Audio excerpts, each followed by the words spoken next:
Hello बच्चों, welcome to Jaydev भाई chemistry. आज हम करने वाले भैया chemical kinetics and one shot. ठीक है, जिस बच्चे ने चैप्टर नहीं कर रखा, मैं बोल रहा हूं कोई दिक्कत नहीं है, पहले पढ़ा है कि नहीं पढ़ा, मैं बोल रहा हूं पूरा का पूरा चैप्टर समझ में आएगा और एक भी क्वेश्चन नहीं छूटेगा। और जिसने पढ़ रखा भैया उसका रिवीजन हो जाएगा। ये जो चैप्टर है ये मैंने बिल्कुल उस हिसाब से मैं बना रहा हूं जिसमें तुम्हारे क्या बोर्ड में एक भी मार्क्स नहीं कटेंगे और तुम्हें ज्यादा मेहनत भी नहीं करनी पड़ेगी। भैया मान लेते 2-3 घंटे की वीडियोस वगैरह होती है, लेकिन मैं बता रहा हूं इस वाले में ज्यादा लंबी वीडियो नहीं होगी भैया, टू दी पॉइंट होगा। और जितने भी न्यूमेरिकल्स है वो करना कैसे है वो सारा का सारा करने वाले, सारे के सारे पीवाईक्यूज करने वाले। कैसे होगा क्या होगा सारे के सारे साथ में बने रहो और ये पूरी वीडियो देखना। मैं बोल रहा हूं केमिकल काइनेटिक्स से एक भी क्वेश्चन नहीं छूटेगा। ठीक है, चलो शुरू करते हैं। सबसे पहले हम बात करते हैं rate of reaction. Rate of reaction कुछ नहीं है, रेट ऑफ रिएक्शन का मतलब है भैया speed of a chemical reaction. Speed of a chemical reaction मतलब कितनी तेजी से तुम्हारा प्रोडक्ट बन रहा है या कितने तेजी से तुम्हारा रिएक्टेंट कंज्यूम हो रहा है। बोला नहीं समझ में आया, अभी समझते। मान लो यहां पे एक रिएक्टेंट है, यहां से तुम्हारा क्या बन रहा है, प्रोडक्ट बन रहा है।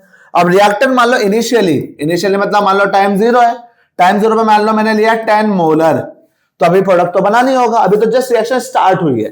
तो रिएक्शन स्टार्ट हो गया तो कितना होगा, ये 0 मोलर। मान लेते आफ्टर टाइम टी, या मान लेते 2 सेकंड के बाद, आफ्टर 2 सेकंड ये कितना बना, ये 2 मोलर बन गया। तो मुझे एक बात बताओ, रिएक्टेंट में से 2 मोलर प्रोडक्ट बन चुके हैं, तो रिएक्टेंट कितना बचेगा, 10 - 2 8 मोलर। ये चीज समझ में आ जाएगी तो बाकी पूरा चैप्टर समझ में आ जाएगा। करेक्ट है कि नहीं। अब इसके बाद देखो, मान लेते t = 4 सेकंड। ठीक है, वो क्या हुआ, यहां पे अगेन क्या है, ये बन गया तुम्हारा 4 मोलर। तो यहां पे कितना कंज्यूम हो गया, 4 मोलर कंज्यूम हो तो बचेगा क्या, 6 मोलर। पहली बात तो जरूरी नहीं है कि भैया हमेशा गैप सेम हो, अलग अलग हो सकता है। ठीक है, और अगर मान लो t मान लो 5 सेकंड, तो 5 सेकंड में कितना हो गया, मान लेता हूं ये 6 मोलर हो गया और यहां पे क्या हो गया, 4 मोलर बचा। सिमिलरली आफ्टर t = 8 सेकंड, ये मान के चल ले रहा हूं मेरा 10 मोलर हो चुका है, तो यहां पे बचेगा कितना, 0 मोलर। परफेक्ट, कोई दिक्कत नहीं। हाँ, तो अब रेट ऑफ रिएक्शन होता क्या है, रेट ऑफ रिएक्शन का मतलब होता है कितने स्पीड से तुम्हारा प्रोडक्ट बना। और कितने स्पीड से प्रोडक्ट बना मतलब change in concentration of product, change in concentration of product in particular time. कितने टाइम में कितना प्रोडक्ट बना वो तुम्हारा क्या हो जाएगा, रेट ऑफ रिएक्शन। बोला नहीं समझ में आया सर, इनिशियली 0 मोलर था, आफ्टर 2 सेकंड कितने मोलर बन गए, 2 मोलर बन चुके कि नहीं बने, कितने सेकंड में, 2 सेकंड में। तो भैया रेट इसी को कहते हैं, रेट क्या है, change in concentration of product upon में चेंज इन टाइम। ये तुम्हारा रेट ऑफ रिएक्शन हो गया। कोई दिक्कत, बहुत इजी है। अब सिंपल सी बात, एक और चीज मुझे बता दो कि जितना तेजी से तुम्हारा प्रोडक्ट बनेगा उतनी स्पीड से तुम्हारा रिएक्टेंट कंज्यूम भी तो होगा। सोचो यहां पे 2 मोलर बना तो यहां से कितना खर्च हुआ, 2 मोलर खर्च भी हुए। तो यहां पे देखो ध्यान से, तो ये जरूरी नहीं कि रेट ऑफ रिएक्शन केवल प्रोडक्ट के हिसाब से बनाए। रेट ऑफ रिएक्शन तुम्हारा किससे भी हो सकता है, तुम्हारा रिएक्टेंट के टर्म्स में भी हो सकता है। अब रिएक्टेंट के टर्म्स में मतलब इसमें भी कितनी स्पीड से तुम्हारा क्या रिएक्टेंट कंज्यूम हुआ या खर्च हुए, वो भी तुम्हारा रेट ऑफ रिएक्शन होगा। तो वहां पे क्या होगा, change in concentration of reactant upon में चेंज इन टाइम। तो हम दोनों के रिस्पेक्ट में बोल सकते हैं। ठीक है, बट एक दिक्कत है। दिक्कत क्या है बच्चा, हमेशा क्या होता है, फाइनल माइनस इनिशियल, 2 - 0 तो क्या है, 2 मोलर। यहां पे एक दिक्कत है, 8 मोलर - 10 मोलर कितना आएगा बताओ, यह आएगा -2 मोलर ना। और यहां पे रेट क्या होगा, फिर तो तुम्हारा नेगेटिव में आ जाएगा। इस चीज का ध्यान रखना है। तुम्हें करना क्या है, जब कभी भी तुम रिएक्टेंट लोगे तो रिएक्टेंट के केस में ना तुम्हें अलग से माइनस लगाना पड़ेगा। अब बोलोगे क्यों लगाना पड़ेगा, बिकॉज क्योंकि यहां पे कंसंट्रेशन जब मैं माइनस करता हूं तो क्या हो रहा है, नेगेटिव में आ रहा होता है। अब भैया कोई भी स्पीड होती है नेगेटिव में नहीं आ सकती, तो हमें पॉजिटिव बनाने के लिए क्या करना होता है, रिएक्टेंट के केस में, किसके केस में, रिएक्टेंट के केस में हमें नेगेटिव में लेना पड़ता है। यही हो गया तुम्हारा रेट ऑफ रिएक्शन। तो रेट ऑफ रिएक्शन क्या कहलाता है, चेंज इन कंसंट्रेशन अपॉन में प्रोडक्ट और change in concentration of reactant. But reactant के केस में क्या करना पड़ेगा, नेगेटिव। क्या करना पड़ेगा, नेगेटिव। क्या किसी को दिक्कत, हाँ या ना, नहीं। अब मैं तुमसे एक चीज बोलूं, सिंपल से यूनिट बोलूं, यूनिट क्या होगा बच्चा, यूनिट क्या है, कंसंट्रेशन की यूनिट क्या होती है, मोल पर लीटर या मोलर ले लो। तो मोल पर लीटर हो गया, मोल पर लीटर। टाइम क्या है, पर सेकंड, तो ये हो गया मोल पर लीटर पर सेकंड, या रेट हो गया। कोई दिक्कत है, नहीं। अगर तुम में से कोई बोला सर मोलर पर सेकंड हो सकता है, हाँ मोलर पर सेकंड हो सकता है। ये अलग अलग टाइम है, टाइम भी अलग हो सकता है, लेकिन अगर मैं एसआई में बात करूं तो तुम्हें सेकंड में लेना पड़ेगा। ये तुम्हारा क्या रेट ऑफ रिएक्शन है। तो इनडायरेक्टली मैं क्या बोल सकता हूं कि मान लेते हैं तुम्हारा कि अगर ग्राफ देखोगे तो ग्राफ के हिसाब से क्या हुआ, मान लेते हैं शुरू में रिएक्टेंट था, कुछ भी था मुझे नहीं पता, ठीक है। तो ये मान लेता हूं इस तरह मैं ले ले रहा हूं कॉन्सेंट्रेशन, इस तरह ले रहा हूं मैं टाइम। टाइम के हिसाब से क्या होगा खुद देखो, रिएक्टेंट धीरे धीरे कंज्यूम होगा तो प्रोडक्ट धीरे धीरे बनेगा। तो उस हिसाब से अगर मैं बोलूं रिएक्टेंट धीरे धीरे खर्च हो रहा है, तो मान लो ये रिएक्टेंट ले लो, धीरे धीरे खर्च हो रहा, तो ये रिएक्टेंट का केस हो गया। और उस समय प्रोडक्ट बन रहा होगा तो क्या होगा, product product product product product product, ठीक है। तो यहाँ पे क्या है, ये रिएक्टेंट का केस है बच्चा, ये तुम्हारा क्या है प्रोडक्ट का केस है, ठीक है। All okay. ज्यादा कुछ नहीं बता रहा क्योंकि मुझे टू द पॉइंट बताना है, तो तुम्हें बस ये पता होना चाहिए change in concentration of product और अपॉन में चेंज इन टाइम, या change in concentration of product reactant upon में टाइम। ये तुम्हारा क्या हो जाएगा, रेट ऑफ रिएक्शन हो जाएगा, ठीक है। तो ग्राफ तुम्हें पता लग गया बेटा। अब बात करते हैं हम generally rate of reaction in terms of stoichiometry. Question कैसे होगा अभी थोड़ी देर में बता रहा हूं, पहले बता दे रहा हूं, बहुत ही इजी है, आराम से देखो।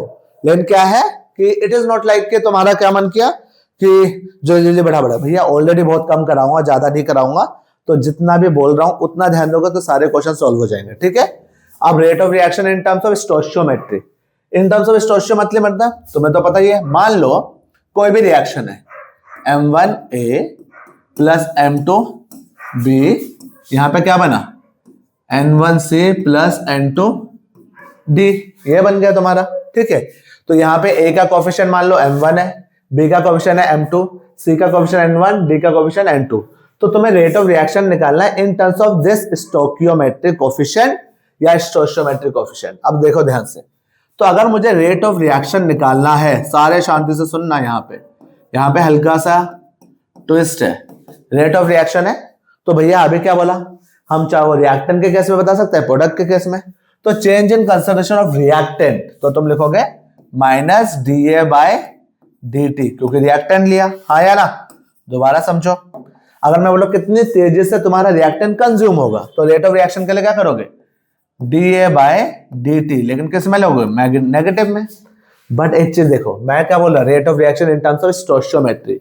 होता क्या बच्चा, ये जो A का जो स्टोइचियोमेट्रिक कोफिशिएंट है उसे लिख दोगे 1/m1, क्या लिख दोगे 1/m1 DA बाय DT। अगर मुझे B के टर्म्स में निकालना है तो क्या करोगे माइनस, क्योंकि भैया रिएक्टेंट है, 1/m2 DB बाय DT, ठीक है। अगर प्रोडक्ट के केस में होगा तो तुम्हारा क्या है 1/n1 DC बाय DT। इसके केस में क्या हो जाएगा 1/n2 DD बाय DT। समझ में आ गया। तो तुम्हारा क्या है रेट ऑफ रिएक्शन का भी minus 1/m1 DA by DT minus 1/m2 DB by DT 1/n1 DC by DT 1/n2 DD by DT। All okay, ये तुम्हारा हो गया रेट ऑफ रिएक्शन।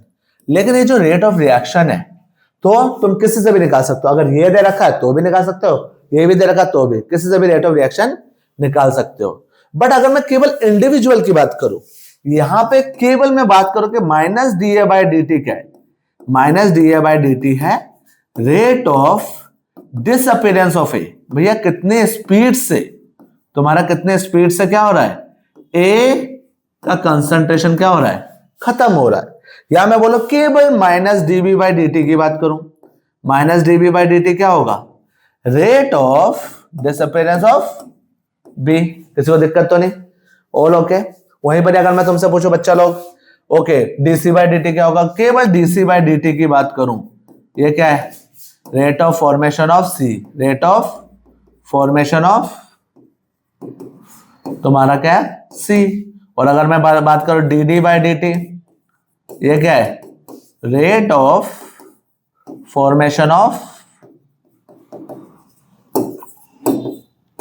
डी, ठीक है। ये तुम्हें पता होना चाहिए, अपने आप आंसर आएगा, कोई दिक्कत। रेट ऑफ रिएक्शन तो भैया पूरा लिखना है, ये मतलब पूरा कोफिशिएंट के साथ।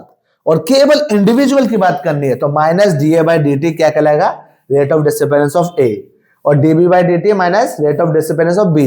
D by D T rate of formation of C, rate of formation of D. आगे चलते हैं बिना टाइम वेस्ट करें, ठीक है। अब देखो 2024 में क्वेश्चन आया, क्या क्वेश्चन आया, यहां पे देखो ध्यान से, यहां पे बोला गया for the reaction x plus 2y और p the differential form of equation of rate law is, differential form of rate law पूछा गया, ठीक है। तो मैं रेट निकालना है, तो होता क्या देखो, केवल इससे चेक करो, इसके हिसाब से क्या है तुम्हारा, अगर मैं इसके हिसाब से मैं बोला रेट ऑफ रिएक्शन बताओ, तो तुम्हें पता है सर रेट ऑफ रिएक्शन किसके इक्वल होगा, rate of reaction is equal to minus D X by D T. तुम में से कोई बोले सर इसके टर्म्स में क्या होगा, minus 1/2 D Y by D T, और इसके हिसाब से क्या हो जाएगा, डीपी बाय dt, ये होना चाहिए। अब देखो भैया ऐसा कोई ऑप्शन है, अब बोले सर ऐसा ऑप्शन तो कोई नहीं दिख रहा, तो टेंशन मत लो, यहां पे लिखा है 2dp बाय dt, यहां पे dp बाय 2 तो है नहीं, लेकिन माइनस dy बाय dt लिखा है, देखो माइनस dy। अब बोलोगे ऐसा कैसे हुआ, बाकी भी ऑप्शन देख लो एक बार, डोंट वरी, ठीक है। यहां पे क्या है 2d, ये भी बिल्कुल नहीं है तुम्हारा। एक चीज केवल इतने को ऑब्जर्व करो, इसके जगह पे मैं क्या कर सकता हूँ, ये 2 को इस तरफ भेज सकता हूं, तो ये हो सकता है minus dy by dt is equal to 2dp by dt कर सकते हैं। अब ये कौन सा ऑप्शन है, ये वाला है, ये करेक्ट आंसर हो गया। कोई दिक्कत है, इजी है कि नहीं है, ठीक है। चलो आगे चलते हैं। ओके अब देखो यहां पे एक क्वेश्चन आ रखा है, क्या क्वेश्चन आ रखा है, देखो सारे, यहां पे लिखा है the rate of reaction for the reaction N2O5 और तुम्हारा क्या है 4NO2O2, the rate of formation of NO2 दे रखा है, rate of formation of NO2। तो यहां पे पहले कुछ नहीं करने का बच्चा, ऊपर का देखो बस, ऊपर के हिसाब से मुझे रेट बताओ, रेट ऑफ रिएक्शन क्या होगा, rate will be minus 1/2 DN2O5 का कंसंट्रेशन अपॉन में dt, इसके हिसाब से क्या हो जाएगा 1/4 DNO2 बाय dt, और यहां पे क्या है इज इक्वल टू क्या है, कुछ नहीं है तो भैया d और 2 बाई dt, ये ले दे, हमें पता है ऐसा निकलता है रेट, ठीक है। अब इन्होंने बोला rate of formation of NO2 दे रखा है, और हमें पूछा गया rate of disappearance of N2O5, मतलब मुझे केवल ये निकालना है रेट ऑफ डिसअपीयरेंस, इंडिविजुअल का तो यही है भैया, जो पूछा गया पहले वो लिख लिया करो। हमें पूछा भाई रेट ऑफ डिसअपीयरेंस, तो मतलब माइनस DN2O5 बाय dt मुझे निकालना है, और हमें क्या दे रखा है rate of formation of NO2। तो rate of formation of NO2 मतलब तुम्हें दे रखा है rate of formation of NO2 मतलब DNO2 बाय dt दे रखा है, रेट ऑफ रिएक्शन नहीं दे रखा। तो तुम्हारा ये कितना दे रखा है, दैट इज योर 2.8 इंटू 10⁻³ नहीं समझ में आएगा तो डोंट वरी, आराम से देखो। हमें पूछा गया तो कुछ नहीं करना, जो गिवन है और जो पूछा उसका कॉम्बिनेशन देखो, ये गिवन ये पूछा गया है, ये गिवन है, इन दोनों को यहां पे लिख लो। तो क्या हो गया, हमें पता है कि minus 1/2 DN2O5 by dt is equal to 1/4 DNO2 by dt, yes और नो। हमसे क्या दे रखा है, DNO2 बाय dt दे रखा है भैया, इसकी वैल्यू यहां पे पुट कर दो, तो कितना आ जाएगा, देखो सारे के सारे minus 1/2 DN2O5 by dt 1/4 into 2.8 into 10⁻³ और ये पूछो तो DN2O5 बाय dt ये कितना हो गया, वहां पे गया 2 से मल्टीप्लाई, 2/4 इंटू 2.8 इंटू 10⁻³, तो क्या होगा 2 2 जा 2 1 जा 4 जा, तो 1.4 इंटू 10⁻³ तुम्हारा आ गया DN2O5 बाय dt, ठीक है। ये मैंने थोड़ा लंबा खींच रखा है, तुम जल्दी जल्दी भी कर सकते हो, ऐसे कोई और नहीं है, ठीक है। ओके ये तुम्हारा 2018 में क्वेश्चन आ रखा है इससे, ठीक है। चलो कोई दिक्कत है, तो ऐसे क्वेश्चन 1 मार्कर वगैरह में दिख जाते हैं, तो घबराने वाली बात नहीं है, कभी भी आ जाए। और भी क्वेश्चन आ रखे हैं, आप बार बार सारे एक जैसे क्वेश्चन करके तुम्हें फील आएगा भैया तुम्हें तो पूरा चैप्टर आता है, तो बेस्ट है पहले अलग अलग टाइप के क्वेश्चंस करके देखेंगे जो तुमसे हो जाए, ठीक है। अब रेट लो, रेट लो कुछ नहीं है, देखो यहां पे मान लो एक रिएक्शन है A प्लस B, यहां पे मान लेता हूं C D, ये जो A B C D ये मान लेता हूं स्टोइचोमेट्रिक कोएफिशिएंट है, ठीक है। अब रेट लो क्या कहता है, कुछ नहीं है, ध्यान से सुनना, ये पूछा भी जाता है नॉर्मल में भी। रेट लो क्या है तुम्हारा भैया, rate of reaction, rate of reaction in terms of concentration of reactance. दोबारा समझो, rate of reaction in terms of concentration of reactance. तो होता क्या है, rate low is a representation of rate of reaction. Again तो तुम्हारा क्या है, जहां पे रेट को हम क्या कहते हैं, ये बोला जाता है कि जो रेट है ना वो डायरेक्टली प्रोपोर्शनल होता है concentration of reactant, concentration of reactant with raised to power something. ठीक है, तो कॉन्सेंट्रेशन ऑफ रिएक्टेंट ए ले लेता हूं और B with raised to power some coefficient. कोई दिक्कत है? दोबारा समझो बच्चा लोग, rate of reaction directly proportional to concentration of reactant with raised to power their some coefficient। ठीक है, अब नाउ प्रोपोर्शनल का साइन हटाओगे तो क्या बनेगा रे, ये बन गया के, ये हमें एक कांस्टेंट लगाना पड़ेगा यहाँ पे, a raised to power x b raised to power y। तो यहाँ पे जो k है ये कहलाता है रेट कांस्टेंट। क्या कहलाता है? Rate constant. ठीक है, और यहाँ पे ये जो x है, बोले सर x का a आना चाहिए। भैया जी ये जो x और y है, ये x एंड y क्या होता है बच्चा, इन्हें बोलते हैं हम ऑर्डर ऑफ रिएक्शन। a का ऑर्डर x, b का ऑर्डर y। दोबारा समझो, a का ऑर्डर होगा x, b का ऑर्डर होगा y। अगर मैं बोलो ऑर्डर ऑफ रिएक्शन बताओ तो दोनों को जोड़ के तुम ऑर्डर ऑफ रिएक्शन निकाल लोगे। लेकिन देखो अब सर x y इसके इक्वल होता है, भैया जरूरी नहीं है, ये एक्सपेरिमेंटल वैल्यू है, गलती से तुम लोग कई बार लिख देते हो कि यही होना चाहिए। हो सकता है जब वो एलिमेंट्री रिएक्शन हो। ये क्या चीज है आगे समझ में आएगा। ठीक है, तो पहले समझो, हमेशा एक्सपेरिमेंटल ही होगा। तो तुम्हारा क्या है, rate is equal to K A raise to power X B raise to power Y. ये जो तुम्हारा रिप्रेजेंटेशन है ये तुम्हारा क्या कहलाता है, रेट लो। ये क्या कहलाता है, रेट लो। वहां पे जो एक्स, अगर मैं बोलूं ऑर्डर ऑफ रिएक्शन क्या है, क्या पूछा जाता है, ऑर्डर ऑफ रिएक्शन। तुम कुछ नहीं करोगे भैया जी, दोनों को जोड़ दोगे। तुम्हारा ऑर्डर ऑफ रिएक्शन से क्वेश्चन भी आता है। कैसे क्वेश्चन आते हैं अभी समझ में आ जाएगा। ठीक है, कैसे ऑर्डर ऑफ रिएक्शन है, दोनों को जोड़ दोगे पावर को तो तुम्हारा ऑर्डर ऑफ रिएक्शन आ जाएगा। ठीक है, अगर एग्जांपल के लिए मान लो मैंने लिख दिया, एक रेट लिख दिया और यहां पे लिखा K A raise to power 1 B raise to power क्या लिख दिया 2। इजी दे रहा हूं जानबूझ के। तो तुम्हारा क्या हो जाएगा, 1 + 2 क्या हो जाएगा, ऑर्डर ऑफ रिएक्शन क्या हो जाएगा, ऑर्डर हो जाएगा तुम्हारा 1 + 2। ऑर्डर ऑफ रिएक्शन बोल रहा हूं मैं, थर्ड ऑर्डर रिएक्शन। समझ में आ गया? तुम्हारा क्या है, इवन जो ऑर्डर ऑफ रिएक्शन है वो तुम्हारा क्या हो सकता है, इवन तुम्हारा क्या है, फ्रैक्शन भी हो सकता है। जैसे मान लो के रेट लिया, रेट जगह तो के यहाँ पे क्या कर देते हैं, ए है, ए की पावर ½ है, बी की पावर 1 है, तो ऑर्डर ऑफ रिएक्शन क्या हो सकता है, ठीक है, दैट इज 1/2 + 1, तो कितना हो जाएगा, दैट इज 3/2। चलेगा ये भी। ठीक है, कैसे क्वेश्चन आते हैं देखो, ध्यान से देखो यहाँ पे कैसे क्वेश्चन होते हैं।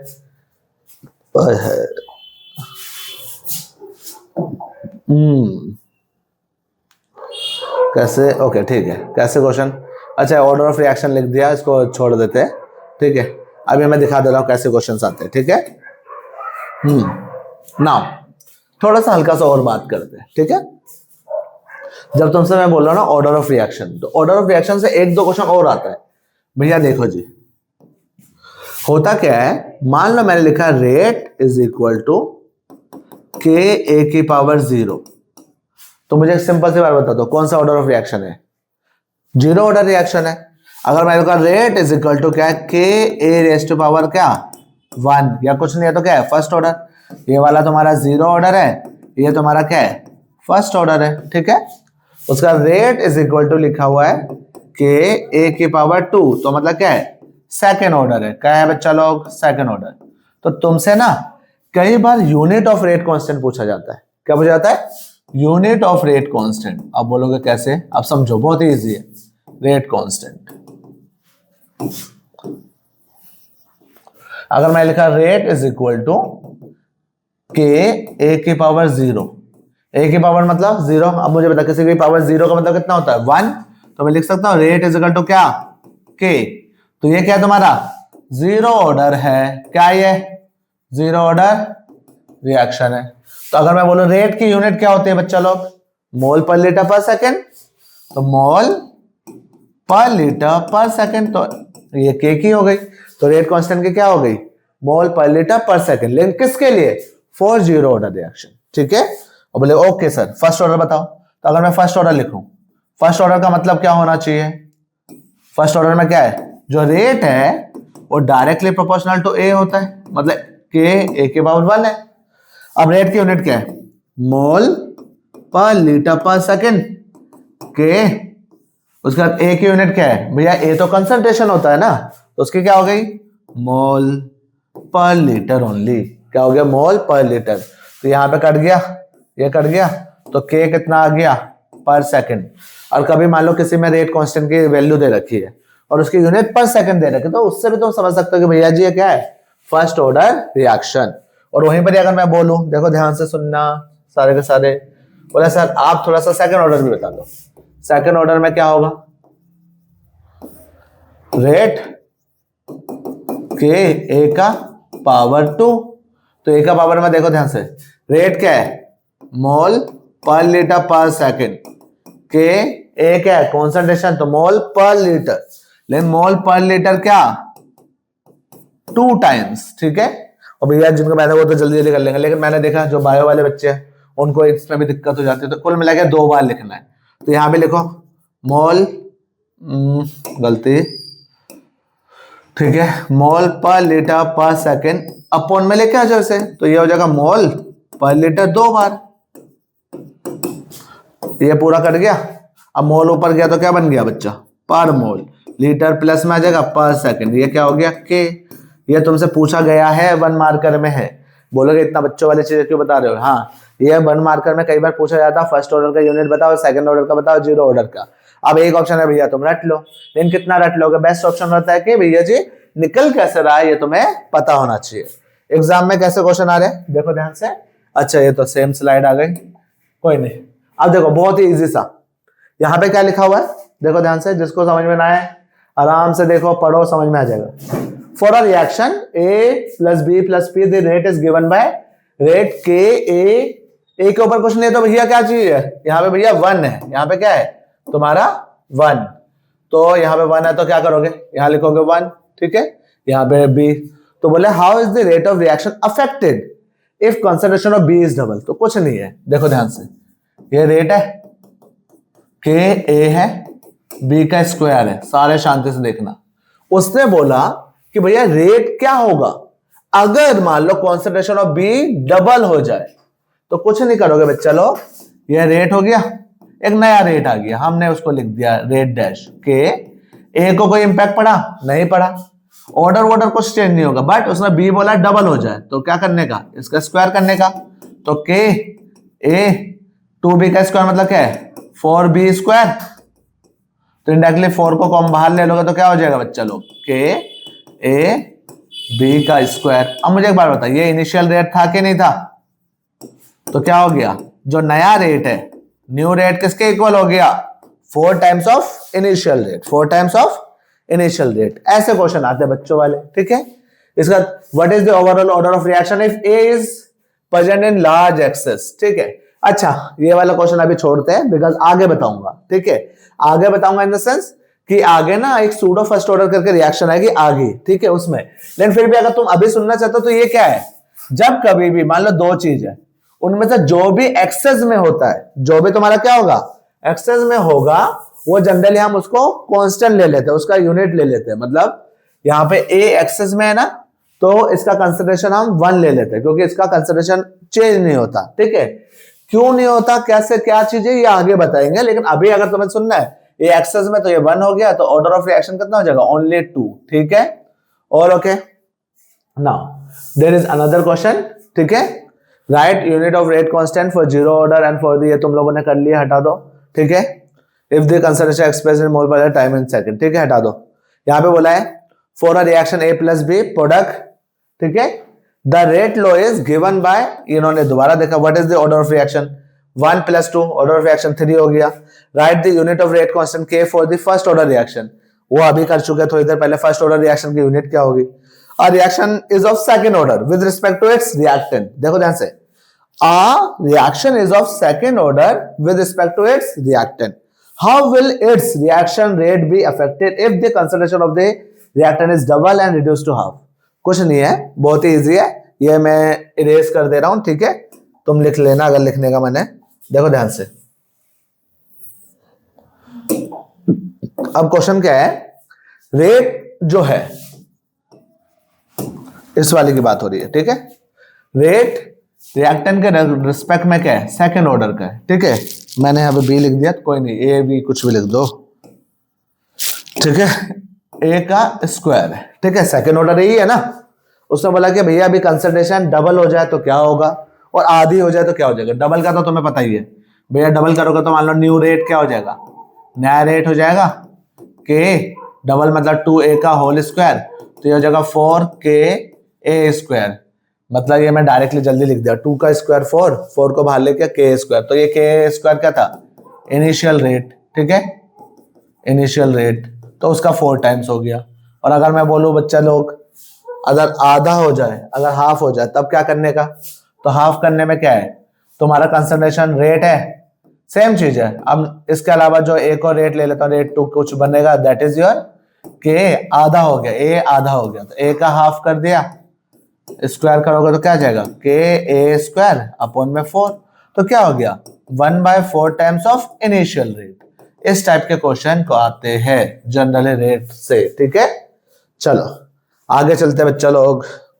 बच्चा ये जो क्वेश्चन देख रहे हो ना, ये भैया हर साल आता है, हर साल नहीं तो एक साल छोड़ के एक साल आता है। ये जो टेबल वाले क्वेश्चन से बता बहुत ही इजी है, बहुत ही ज्यादा इजी, लेकिन क्वेश्चन आता ही आता है। कैसे करना है देखो ध्यान से सुनना। पहले थोड़ा सा इसको मैं छोटा कर लेता हूँ, अगर if you guys able to see, हाँ ठीक है, नाउ लिसन। अब मेन क्या है, ध्यान से देखो, यहाँ पे कोई रिएक्शन दे रखी है, यहाँ पे बोला था following initial rate data were obtain for the reaction, 2024 में है, ठीक है, ऐसा कुछ दे रखा है। What is the order with respect to NO and Br2 in the reaction. भाई लोग मैं पहले ही बता दे रहा हूँ, इतना बड़ा लंबा चौड़ा क्वेश्चन दे रखा है, तुम में से कोई नमूना NO, ये जो 2 लिखा है ना, ये 2 मत लिख देना ऑर्डर ऑफ रिएक्शन। Br2 के आगे 1 है तो हमें लग रहा है Br2 का क्या हो, फर्स्ट ऑर्डर। भैया हो सकता है, कई बार सेम हो जाता है, लेकिन मेन ऐसे क्वेश्चन है तुम्हें सॉल्व करके देखना पड़ेगा क्या आंसर आ रहा है। एग्जाम्पल के लिए देखो ध्यान से, बहुत इंपॉर्टेंट रिएक्शन है, ठीक है, बहुत ज्यादा, कई बार आ चुका, हर साल आ चुका है ये, ठीक है, एक साल छोड़ के एटलीस्ट तो आ चुका है ना। यहाँ पे क्या है कि ऐसा कुछ दे रखा है, तो इसको ना करने का एक तरीका है। क्या करना है बच्चा, मान लो तुम्हें किसका ऑर्डर निकालना है, Br2 का ऑर्डर निकालना है, ठीक है, तो हमेशा ऐसे रिएक्शन लोगे जिसमें NO का कंसंट्रेशन सेम हो। बोले नहीं समझ में आएगा, अभी समझ में आएगा। जैसे कि Br2 निकालना तो ये दोनों वैल्यूज लोगे, ठीक है। और अगर मान लो तुम्हें क्या करना है बच्चा, अगर तुम्हें इसका NO का तुम्हें क्या करना है, दैट इज ऑर्डर निकालना है, तो Br2 के ऐसे वैल्यूज लोगे जो कि सेम हो। अब बोलोगे कैसे क्या होगा, समझ में नहीं आया। अब देखो ध्यान से, पहली बात तो ये जो रिएक्शन लिखी हुई है, इस रिएक्शन से हमें पता ना what is the order with respect to NO and Br2 in the reaction, मतलब दोनों का ऑर्डर निकालना है।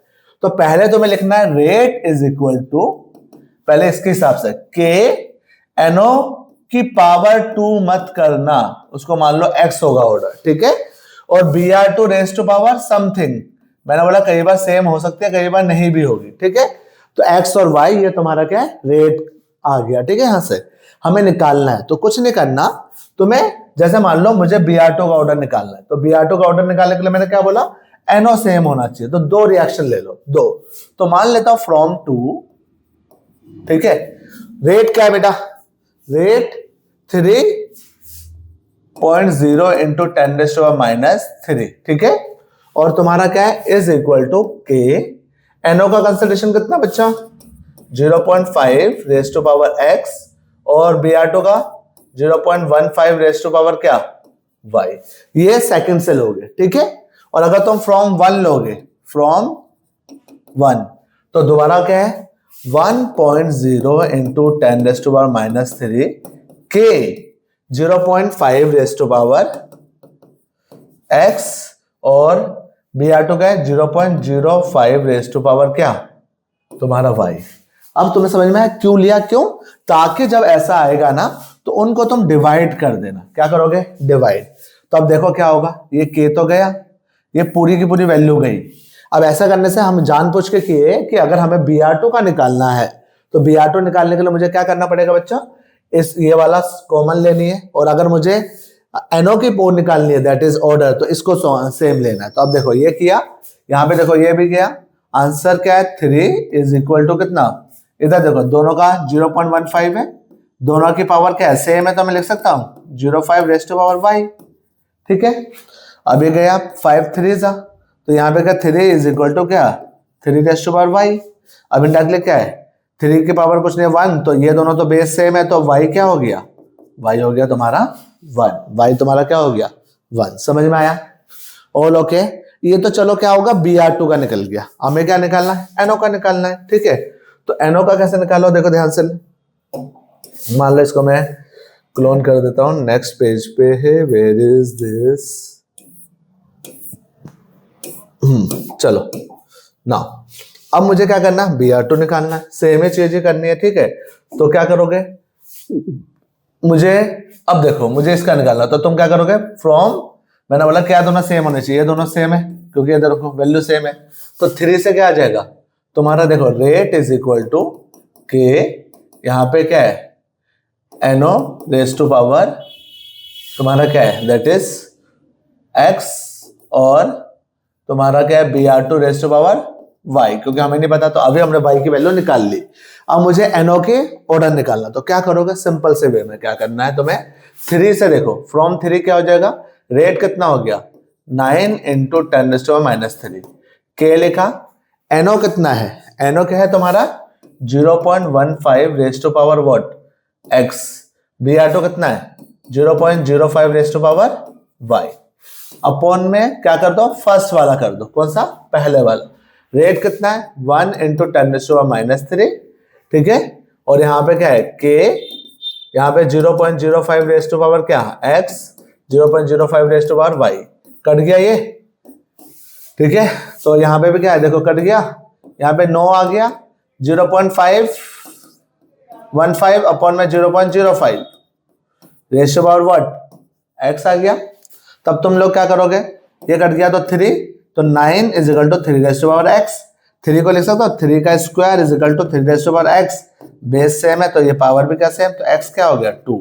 तो अगर तुम्हें बोलूं बच्चा NO का ऑर्डर क्या है, NO का ऑर्डर आ गया 2, और अगर Br2 का ऑर्डर क्या है, Br2 का ऑर्डर क्या आ गया यहां से, ओके वेट अ मिनट, हाँ Br2 का ऑर्डर क्या आ गया 1, Br2 का ऑर्डर क्या आ गया 1। कोई दिक्कत है तो बोलो, इजी है कि नहीं है, ठीक है ना, आगे चलते हैं, ओके ये हो गया। आगे बोला कैलकुलेट द रेट कांस्टेंट, क्या बोला हमसे रेट कांस्टेंट, रेट कांस्टेंट कैसे निकालोगे, अब तुम्हारे पास x की वैल्यू है, ठीक है, तुम्हारे x की वैल्यू कितनी आई 2, y की वैल्यू भी क्या है 1, अब मुझे k निकालना है, तो भैया k तो मैं किसी का भी यूज कर सकता हूं क्योंकि हमें रेट भी पता है, हमें अलग अलग कंसंट्रेशन भी पता है, कोई सा भी जो तुम्हें इजी लगता है। मान लो मैं पहले से कर लेता हूं, पहले के हिसाब से क्या है रेट कितना है, देखो rate is equal to, again मैं लिख दे रहा हूं NO raise to power x, Br2 raise to power y, rate कितना ले लो 1 into 10⁻³ is equal to k ले लेता हूं, ठीक है बच्चा लोग, k हो गया NO raise to power x का मतलब NO कितना लोगे, इधर मैं पहले से ले रहा हूं इस वाले से कर रहे, तो ये आ गया 0.05 रेज़ टू पावर क्या है यहाँ पे 2 हो गया, ठीक है, और यहाँ पे क्या हो गया Br2 रेज़ टू पावर कितना हो गया 0.05, ठीक है, इसका पावर क्या हो गया 1 हो गया, ठीक है। तो अगर हमें k निकालना है तो क्या हो जाएगा, देखो ध्यान से 10⁻³ k, ये 2 बार लिखना है, ठीक है, तो ये देखो 3 टाइम्स हो गए, तो 3 टाइम्स मतलब कि 0.05, ठीक है, और रेज़ टू पावर 3, तो इनडायरेक्टली तुम्हारा 10⁻⁻ का मतलब देखो ध्यान से, रुको कोई नहीं पहले एक बेसिक समझ लेते हैं, चलो 0.05 रेज़ टू पावर 3, तो यहाँ से क्या हुआ पॉइंट नीचे हटाया 100 आया, ठीक है, तो इनडायरेक्टली तुम्हारा क्या आ जाएगा, यहाँ पे आ जाएगा 10⁻³ इज इक्वल टू, यहाँ पे लिख सकता हूँ k 5 का क्यूब, 100 का क्यूब मतलब 2 3 6 मतलब 6 टाइम्स, तो 100 10⁻6 लिख सकता हूँ, ये तुम्हारा क्या है 125 हो गया। बोला नहीं समझ में आया सर, दोबारा देखो इधर देखो, ठीक है, कोई नहीं। तो यहाँ वाले पे क्या किया, ये किया, ये आ गया 10⁻³ ठीक है। कैलकुलेशन कर लेना वैसे तो। यहाँ पे कितना आ गया 5, तो तुम्हारा कितना आएगा 5/100, तो ये आ गया 5/100, 5/100, 5/100, तो कितने हैं 6 हो गए। तो यहाँ पे ले जा सकता हूँ मैं 10⁻, देखो 10⁻6 हो गया, यहाँ पे आ गया 10⁻³ तो 125 इंटू के।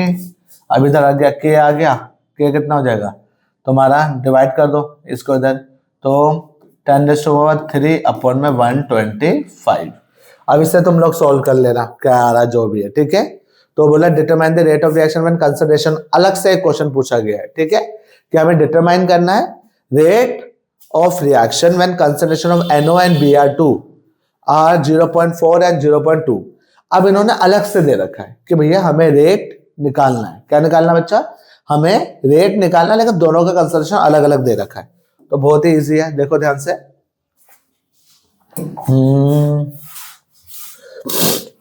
ओके, के आ गया। अब बोलो कैसे, 1000 अपॉन में 125 करके तुम इसको निकाल लेना, ठीक है, कोई दिक्कत तो नहीं होनी चाहिए मुझे लग रहा है, ठीक है। चलो ओके, देख लेंगे, अगर किसी को जल्दीबाजी में कैलकुलेशन किया तो देख लेना, ठीक है।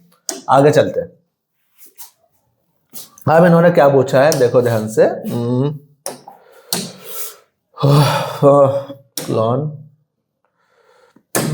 तो मान लेते हैं, कहाँ पे करना है, कुछ ये पढ़ रहे हैं ना। चलो अगला क्वेश्चन क्या पूछा गया इसी में क्वेश्चन पूछा है determine the rate of reaction. तो हमें रेट ऑफ रिएक्शन निकालना है, जहां पे हमें के NO की पावर अभी हमें ऑर्डर पता है 2 है, Br2 का ऑर्डर कितना है 1 हमें दे रखा है। अब उन्होंने के कितना है, अभी देखो अभी निकाल देते हैं, अभी मैं इतना ही छोड़ दे रहा हूं, लेकिन तुम निकाल लेना। यहाँ पे मान लो 10⁻³ अपॉन में 125 इंटू NO कितना है, NO दैट इज, इन्होंने बोला अभी NO लेना है 0.4 और Br2 कितना है 0.4 का स्क्वायर, Br2 कितना लेना है 0.2 के पावर 1। तो कितना आ जाएगा तुम्हारा बच्चा लोग, यहाँ पे 1000 अपॉन में 125 इंटू तुम्हारा क्या है 4 का 0.4 है, देखो ध्यान से, तो 4/10 इंटू 4/10 इंटू क्या है 2 है तो 2/10। अब देखो कट गया पूरा, ठीक है, कितना आ जाएगा ये 4 4 जा 16, 16 2 जा 32, ठीक है, अपॉन 125। ये तुम्हारा रेट आ जाएगा, इसको तुम सॉल्व कर लेना, ठीक है। ऑल ओके, कैसे क्वेश्चन करना है तो मैं बस मेथड बता रहा हूँ, कैलकुलेशन थोड़ा बहुत देख लेना, ठीक है। चलो ओके, सेम ही है, चलो ये भी करेंगे, ठीक है, ताकि तुम्हें और क्लियरिटी आ जाए कि कैसे करना है। सेम देखो बच्चा लोग, The following data were obtained for the reaction, ये अलग अलग दे रखा है। तो मैंने दोबारा देखो A 2B + C, मतलब उससे प्रोडक्ट क्या बना 2। तो यहाँ पे जो रेट है, रेट तुम्हें पता है क्या होगा, तुम लिखोगे K A की पावर 1 नहीं लिखोगे, यहाँ पे 1 है, यहाँ पे 2 नहीं लिखोगे, उससे ले लोगे X 2B, यहाँ पे B का Y। कोई दिक्कत है, ये लेना है।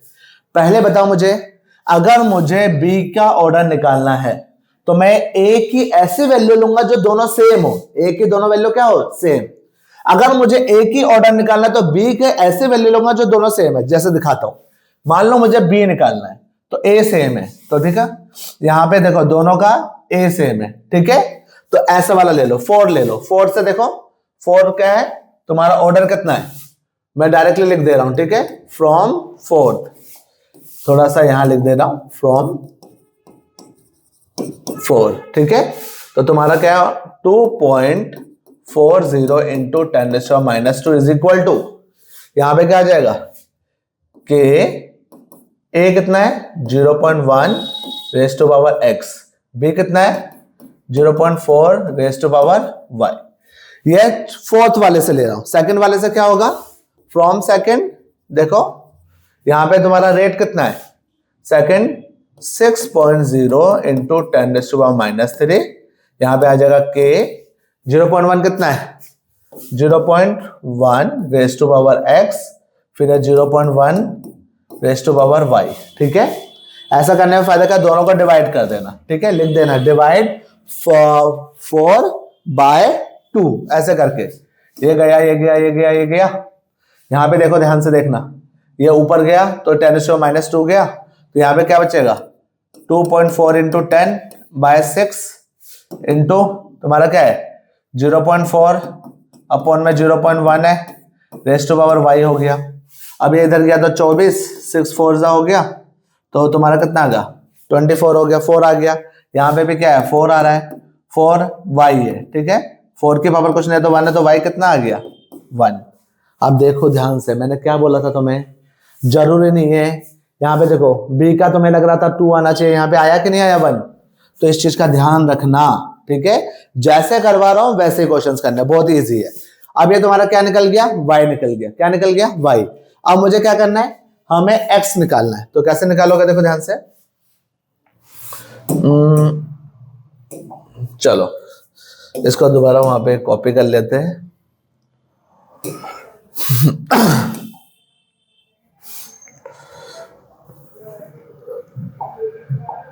ना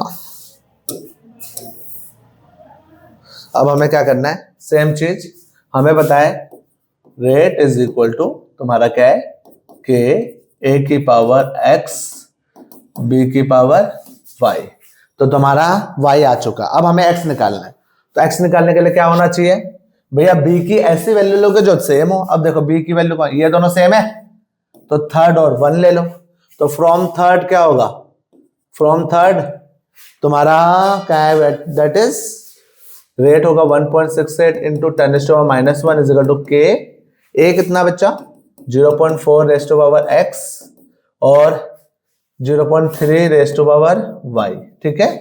अभी क्या है फ्रॉम थर्ड, फ्रॉम 1 क्या लोगे, 1 से क्या आ जाएगा तुम्हारा order that is 4.2 into 10⁻⁻2 is equal to, यहाँ पे क्या आ जाएगा अगेन के ए कितना है 0.2 raised to power what x और y कितना है 0.3 रेस्ट टू पावर y।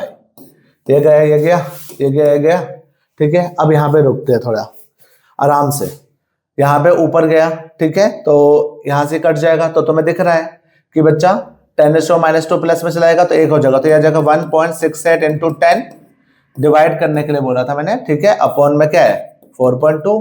तुम्हें वैल्यू ऐसे दे दी जाती है, घबराने वाली बात नहीं है इसमें, तुम्हें ऐसे दी जाएगी जो इजीली कट जाए, ठीक है। अब देखो इन दोनों की पावर क्या है 0.4, नीचे क्या है 0.2, दोनों की पावर x ले लो, ठीक है। आगे देखो ये आ जाएगा 16.8 अपॉन में 4.2 इज इक्वल टू 2 2 जा x। अब बोलो 4.2 देखो दिख रहा है 4 4 16 2 4 8, तो इंडायरेक्टली क्या है 4 पे जा रहा है, तो यहाँ पे क्या है 4 is equal to 2 raise to power x। 4 का लिख सकता हूँ 2 का स्क्वायर 2x, 4 लिख सकता हूँ ना ऐसे, तो x कितना हो जाएगा, x तुम्हारा क्या आ गया 2। तो अगर मैं बोलूं बच्चा a का ऑर्डर क्या है, ये किसका है x आया ना, तो ऑर्डर ऑफ a कितना हो गया that is 2, order of b क्या हो गया बच्चा दैट इज 1, जो थोड़ी देर पहले हमने निकाला था। बोला right the rate law and overall order of reaction. अब एक बात बताओ, रेट लॉ पूछा गया है, रेट लॉ का मतलब क्या था अभी बताया था, रेट ओके क्या है यहाँ पे a है और क्या है बच्चा b है, रेट लो यही होगा, बता क्या x क्या 2 है तो यहाँ पे 2 लिख दो, और y कितना आया था 1 है ना, तो यहाँ पे 1 लिख दो, ये तुम्हारा b का आंसर हो गया, ठीक है। Calculate the rate constant k। अब बोला कि रेट कांस्टेंट k कैसे करोगे, अभी मैंने बताया था, हमें सब कुछ पता लग गया, कोई भी एक ले लो जो तुम्हें लगता है तुमसे इजीली हो जाएगा, तुम्हारे रैंडमली, मान लो सेकंड ले लो, ऐसा नहीं है, तुम कोई सा भी ले सकते हो जिसमें ए का कंसंट्रेशन बी का और रेट हमें पता है। तो हमें क्या करने का, सेम ही लो, रेट कांस्टेंट के पूछा है ना, तुम्हारे मर्जी से ले लेता भैया जी, हम ये वाला लेते हैं, इजी सा लग रहा है, ठीक है। रेट क्या हो गया इसका 6.0 इंटू 10⁻³ के ए कितना है, ये देखो इधर 0.1 का स्क्वायर, बी कितना है 0.1 का 1। अब देखो ध्यान से 6.0 इंटू 10⁻³ इसको मैं नीचे लेके आ जाऊं 0.1 इंटू 0.1, ये वाला भी नीचे लेके आ जाऊं 0.1 इज इक्वल टू के। अब देखो ध्यान से ऊपर 10 10 10 10 3 10 ऊपर 10⁻³ कट जाएगा, तो इंडायरेक्टली 6 नहीं आ जाएगा आंसर के, ठीक है, बोला नहीं समझ में आया, इधर देखो बच्चा लोग, ठीक है, चलो खाली जगह इधर कर लेते हैं, ठीक है।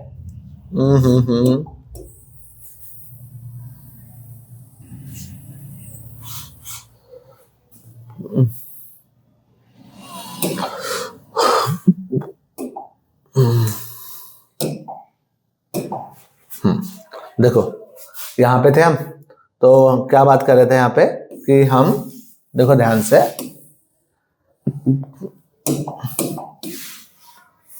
कि 6 कैसे आया, ठीक है, आराम से करा, जल्दीबाजी नहीं। ये भैया जी जिनको आता मुझे पता हो आगे स्किप कर सकते हैं, लेकिन ये है क्योंकि मैंने नोटिस किया क्लास में कई बच्चों को दिक्कत आती है। ये ऊपर गया 10, ये ऊपर गया 10, ये ऊपर गया 10, तो 10⁻³ आ गया, और नीचे कुछ नहीं तो 1 के कट गया, तो के की वैल्यू क्या आ गई 6। तो तुम्हारे इस टाइप के क्वेश्चंस आते हैं, ठीक है, कर लोगे तुम, यस कर लेंगे, ठीक है। चलो तो मेन क्या है, रेट लो वगैरह से इस टाइप के क्वेश्चन आते हैं। अगला टॉपिक क्या बच्चा, मैकेनिज्म ऑफ रिएक्शन। कोई भी जो रिएक्शन है ना वो 2 तरीके से होती है। कैसे होती है, देखो एक होती है वो एलिमेंट्री रिएक्शन, एक होती है कॉम्प्लेक्स रिएक्शन। एक होती है एलिमेंट्री रिएक्शन है तो कॉम्प्लेक्स। अब बोले नहीं समझ में आया भैया, कोई भी रिएक्शन जो सिंगल स्टेप में हो जाए, कोई भी रिएक्शन जो कि सिंगल स्टेप में हो जाए उसे क्या कहते हैं, elementary reaction. Any reaction completes in तुम्हारा क्या है, सिंगल स्टेप, ठीक है, उसे हम बोलते हैं एलिमेंट्री। नो इंटरमीडिएट, जनरली जो स्ट्रॉन्ग एसिड और स्ट्रॉन्ग बेस वाली रिएक्शन हो सकती है, ठीक है, सिंगल स्टेप में हो जाए, कोई लेना देना नहीं, डायरेक्टली तुम्हारा क्या हो जाएगा, एलिमेंट्री रिएक्शन कहलाएगी, ठीक है। अब रही बात कॉम्प्लेक्स रिएक्शन, भैया कई बार ना हमें रिएक्शन देखने में ऐसा लगता है कि वो सिंगल स्टेप में हो रहा है, बट एक्चुअली में क्या होता है, मल्टीपल स्टेप्स में होती है। बोले सर समझ में नहीं आया, समझाते। एग्जाम्पल के लिए क्या है, मतलब 2NO2Cl, ठीक है, ये जनरली क्या होता है, NO2, कितने NO2, 2NO2 प्लस Cl2। ये दिखने में क्या लग रहा है, बोला सर ये तो ऐसे खत्म हो गया, सिंगल स्टेप है, बट एक्चुअली में ऐसा नहीं है। देखो ध्यान से, ये 2 स्टेप में होती है। देखो क्या होगा 2 स्टेप में तुम्हारा, कि वेट अ मिनट, हाँ, तो तुम्हारा क्या होगा, देखो ये NO2Cl पहला है, फर्स्ट स्टेप देखो क्या होगा, NO2Cl टूटेगा, NO2 plus Cl free radical, बोले फिर मतलब NO2 अलग और Cl अलग हो जाएगा। ये जो रिएक्शन होती है ना ये स्लो होती है, ठीक है, कोई दिक्कत। फिर इसके बाद देखो ये 2 है ना NO2Cl, एक NO2Cl टूटा, NO2 प्लस Cl, अब ये एक Cl दूसरे NO2Cl के पास जाएगा, ठीक है, और क्या करेगा, NO2 अलग और ये Cl मिलकर Cl2 बना देगा। ये तुम्हारा क्या सेकंड स्टेप है। कौन सा स्टेप है, सेकंड। लेकिन ये जो रिएक्शन है ये वाली फास्ट है, तो क्या हुआ, दिखने में रिएक्शन कैसे लग रही है, सिंगल स्टेप, बट कितने स्टेप में हुआ, पहला दूसरा, एक स्लो एक फास्ट स्टेप, ठीक है। तो ऐसी कोई भी रिएक्शन जिसमें एक से ज्यादा स्टेप्स में रिएक्शन कंप्लीट होती है उसे हम जनरली बोलते हैं कॉम्प्लेक्स रिएक्शन। अब बच्चे होने के तुमसे पूछा जाएगा कॉम्प्लेक्स रिएक्शन क्या है, एलिमेंट्री रिएक्शन क्या, ऐसा कुछ नहीं पूछा जाएगा, ठीक है। अब ऐसा करने में फायदा क्या हुआ, देखो ध्यान से, ठीक है। कभी भी अगर तुम्हें कुछ भी पूछा जाएगा ऑर्डर ऑफ रिएक्शन या मोलिकुलैरिटी, अब ये क्या होता है मोलिकुलैरिटी आगे समझ में आएगा। कोई भी चीज अगर तुमसे पूछी जाए वो हमेशा किसके हिसाब से होगा, स्लो स्टेप से। कौन सा वाला, स्लो। इवन जो रेट डिटरमाइनिंग है, जो स्पीड ऑफ रिएक्शन है, वो किस पे डिपेंड करेगी, स्लो स्टेप पे। तो जो रेट किस पे डिपेंड करता है, rate depends on slow step, slowest step. अब बोले सर एक हमें दिक्कत है, दिक्कत ये है हमें कैसे पता लगेगा स्लो है कि फास्ट है। स्लो है या फास्ट है ये तुम्हें क्या होगा, कुछ नहीं होगा। अगर उससे रिलेटेड कोई भी क्वेश्चन आएगा एग्जाम में तुम्हें रिएक्शन लिख के देगा, एग्जाम में रिएक्शन लिख के देगा, ठीक है, कोई दिक्कत है। चलो आगे चलते हैं ना, पहली बात, ठीक है। अब बात करते हैं मोलिकुलैरिटी। भैया बहुत ही बच्चों वाला टॉपिक, बहुत ही बच्चों वाला। मोलिकुलैरिटी क्या है, सिंपल सी बात है, कोई भी रिएक्शन है, कितने रिएक्टेंट पार्टिसिपेट कर रहे हैं, कितने रिएक्टेंट मॉलिक्यूल पार्टिसिपेट कर रहे हैं तुम्हारे किसमें, रिएक्शन में, उसे हम बोलते हैं मोलिकुलैरिटी, ठीक है। Number of reactants participating, number of reactants. अब बोलेगा सर लेकिन कैसे? अब देखो हमेशा नंबर ऑफ रिएक्टेंट पार्टिसिपेट कर रहे हैं, वो भी किसमें? In an elementary reaction. हमेशा हम किसकी बात करते हैं? एलिमेंट्री रिएक्शन की, ठीक है। दूसरी बात, जो अगर मान लो कि कोई भी अगर एक मॉलिक्यूल पार्टिसिपेट कर रहा है, 2 मॉलिक्यूल, 3 मॉलिक्यूल कर रहे हैं, हमेशा क्या होगा? होल नंबर में होगा। दूसरी बात क्या है? ये नॉट इन फ्रैक्शन, ये फ्रैक्शन में नहीं होगा, नॉट इन फ्रैक्शन। तो इस चीज का ध्यान रखोगे। हमेशा मॉलिक्यूलरिटी किसके निकाली जाती है? हमेशा किसके निकाली जाती है? एलिमेंट्री रिएक्शन की। किसके निकाली जाती है बच्चा? एलिमेंट्री रिएक्शन की, ठीक है। और कितने नंबर ऑफ रिएक्टेंट्स या यू में से मॉलिक्यूल्स पार्टिसिपेट कर रहे हैं। देखो यहाँ पे लिखा है ना मॉलिक्यूलरिटी, इसका मतलब यही है। अब बोलोगा सर समझ नहीं आया। देखो यहाँ पे मुझे बात बताओ, यहाँ पे जानबूझ के मैंने पहले से लिख दिया PCl5 है। रिएक्टेंट कितने पार्टिसिपेट कर रहा है? एक मॉलिक्यूल है ना, तो मॉलिक्यूलरिटी कितनी होगी बेटा? बोलो बोलो बोलो, 1। तो इसे बोलते हैं हम यूनिमोलिकुलर रिएक्शन। क्या बोलेंगे इसे? यूनिमोलिकुलर रिएक्शन, ठीक है। इसमें देखो HI, कितने HI है? 2 है ना, तो मॉलिक्यूलरिटी भी तुम्हारी 2 हो गई, ठीक है। कितने हैं? यहाँ पे देखो रिएक्टेंट तो 2 है, लेकिन मॉलिक्यूल कितने हैं? 2 और इसके आगे 1, टोटल कितना? 3। तो मॉलिक्यूलरिटी कितनी हो गई? तुम्हारी मॉलिक्यूलरिटी 3 हो जाएगी। समझ में आया? तो तुम्हारा क्या है? इसे बोल देंगे बायोमोलिकुलर, इसे बोलेंगे ट्राइमोलिकुलर, ठीक है। मॉलिक्यूलरिटी इजी सा टॉपिक था। सूडो फर्स्ट ऑर्डर रिएक्शन बहुत ही इजी रिएक्शन, ठीक है। पहली बात तो होता क्या है? सूडो फर्स्ट ऑर्डर होता क्या है पहले समझो। कोई भी रिएक्शन जिसमें तुम्हारा मॉलिक्यूलरिटी तो 2 हो या 2 से ज्यादा भी हो सकती है, बट ऑर्डर ऑफ रिएक्शन 1 हो। मतलब भैया कोई भी रिएक्शन जिसमें मॉलिक्यूलरिटी मतलब एक से ज्यादा रिएक्टेंट है, एक से ज्यादा मॉलिक्यूल्स पार्टिसिपेट कर रहे हैं, जिससे मॉलिक्यूलरिटी 2 हो जाए, बट जो रिएक्शन करने में केवल एक ही रिएक्टेंट डिपेंड करे, उसे हम जनरली बोलते हैं सूडो फर्स्ट ऑर्डर। भैया ये जो रिएक्शन है ना, इससे क्वेश्चन आता है थ्योरी में। तुम देखोगे कोई ना कोई एग्जाम, अगर कोई जितने भी PYQs देखोगे ना, उसमें एक बार ने कई बार पूछा गया इस चैप्टर में, अगर थ्योरी में कुछ डेफिनेशन वे में कुछ लिखने के लिए आता है, तो that is your pseudo first order reaction. Pseudo first order reaction again कि बच्चा जिसमें मॉलिक्यूलरिटी 2 हो, मॉलिक्यूलरिटी क्या हो बच्चा? मॉलिक्यूलरिटी 2 हो, बट तुम्हारा ऑर्डर ऑफ रिएक्शन क्या हो? ऑर्डर ऑफ रिएक्शन 1 हो। मॉलिक्यूलरिटी कितना हो? 2 हो, बट ऑर्डर ऑफ रिएक्शन 1। अब बोलो कैसे समझाते हैं। मान लो बच्चा हाइड्रोलिसिस ऑफ एस्टर और दूसरा क्या है? Hydrolysis of sucrose. ये 2 ही एग्जांपल याद रख लेना, बस बहुत हो जाएगा। जैसे मान लो ये तुम्हारा एस्टर है, ये एस्टर को जब पानी में डाला गया तो क्या हुआ? कार्बोक्सिलिक एसिड अल्कोहल बना। तो तुम्हारे हिसाब से क्या हुआ? जो रेट होना चाहिए क्या है? इस पे और इस पे डिपेंड करना चाहिए। बट भैया क्या होता है, कोई भी रिएक्शन है, अगर मान लो उसमें किसी के कंसंट्रेशन में इतना ज्यादा चेंज हो नहीं रहा, किसी के कंसंट्रेशन में क्या हो रहा है? इतना ज्यादा चेंज नहीं हो रहा, तो उसका कंसंट्रेशन हम कांस्टेंट मान लेते हैं या यूनिट 1 कर लेते हैं। तो भैया कोई भी रिएक्शन होता है ना, उसमें पानी का कंसंट्रेशन कम ज्यादा होने से इतना फर्क नहीं पड़ता। तो यहाँ पे रेट देखो तुमने लिखा तो ये है, बट ये तुमने क्या किया? इसको कांस्टेंट मान लिया। तो ये जो तुम्हारा क्या है? नया रेट क्या हो गया? रेट इज इक्वल टू के, तुम्हारा साथ में क्या है? एस्टर। तो यहाँ पे रेट किस पे डिपेंड कर रहा है? केवल एस्टर पे डिपेंड कर रहा है। अब बोलेगा सर तो ऑर्डर ऑफ रिएक्शन क्या हो गया? 1। नाउ यू आर सेइंग कि सर ठीक है, ये तुम्हारा क्या ऑर्डर ऑफ रिएक्शन 1 है। मॉलिक्यूलरिटी 2 कैसे? देखो बच्चा, ये एक बंदा, ये 2 बंदे, 2 पार्टिसिपेट कर रहे हैं, तो मॉलिक्यूलरिटी 2। सेम अगर मान लो यहाँ पे भी है, ये 2 है, 2 देखने में तो भैया ऑर्डर ऑफ रिएक्शन क्या होना चाहिए? लग रहा है 2 है, बट एक्चुअली में क्या है? इसको तुम कांस्टेंट मान लोगे, इसके चक्कर में क्या हुआ? जो तुम्हारा रेट होगा के सुक्रोज आ जाएगा। तो ऑर्डर ऑफ रिएक्शन यहाँ पे क्या हो गया? 1 है, बट मॉलिक्यूलरिटी क्या हो गई? 2 हो गई। तो ये जो तुम्हारा इसको है ना, पूरे के पूरे को एक न्यू कांस्टेंट मान लेते हैं। तो यहाँ पे K dash is equal to sucrose. क्या कोई दिक्कत है? ओके, अब जनरली देखो एग्जाम्पल में इनमें से कोई सा भी दे देना, बट एग्जाम में एक और चीज लिख के आ सकती है कि अगर कोई भी रिएक्शन दे रखी होगी ना, अगर कोई भी रिएक्टेंट जब एक्सेस में लिया जाए उसको भी कांस्टेंट लोगे। कोई भी रिएक्टेंट अगर एक्सेस रिएक्टेंट है, रिएक्टेंट क्या है? रिएक्टेंट इन एक्सेस, वो भी तुम्हारा क्या होगा बच्चा? उसका कंसंट्रेशन भी कांस्टेंट लिया जाएगा। वो ऑर्डर, उसका ऑर्डर से कोई भी लेना देना नहीं होता। क्या कोई दिक्कत है सूडो फर्स्ट ऑर्डर रिएक्शन? चलो आगे चलते हैं, इंपॉर्टेंट है बच्चा, याद कर लेने से।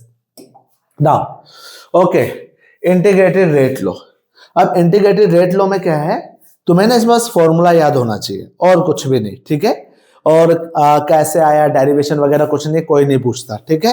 तो पहले सिंपल सी वे में सोचो, जीरो ऑर्डर रिएक्शन, ये तो तुम्हें पता ही है, जो रेट है, rate is equal to K A की पावर जीरो।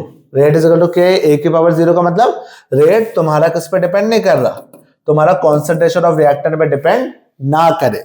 तो इसके कुछ एग्जांपल्स है, क्या है, जैसे H2Cl2, यहाँ पे कोई एग्जांपल है, dissociation of HI on gold surface, ठीक है, ये याद कर लेना। क्यों, अब मैं समझाता हूं। बहुत सारे रिएक्शन होती है ना जो कैटालिटिक रिएक्शन होती है।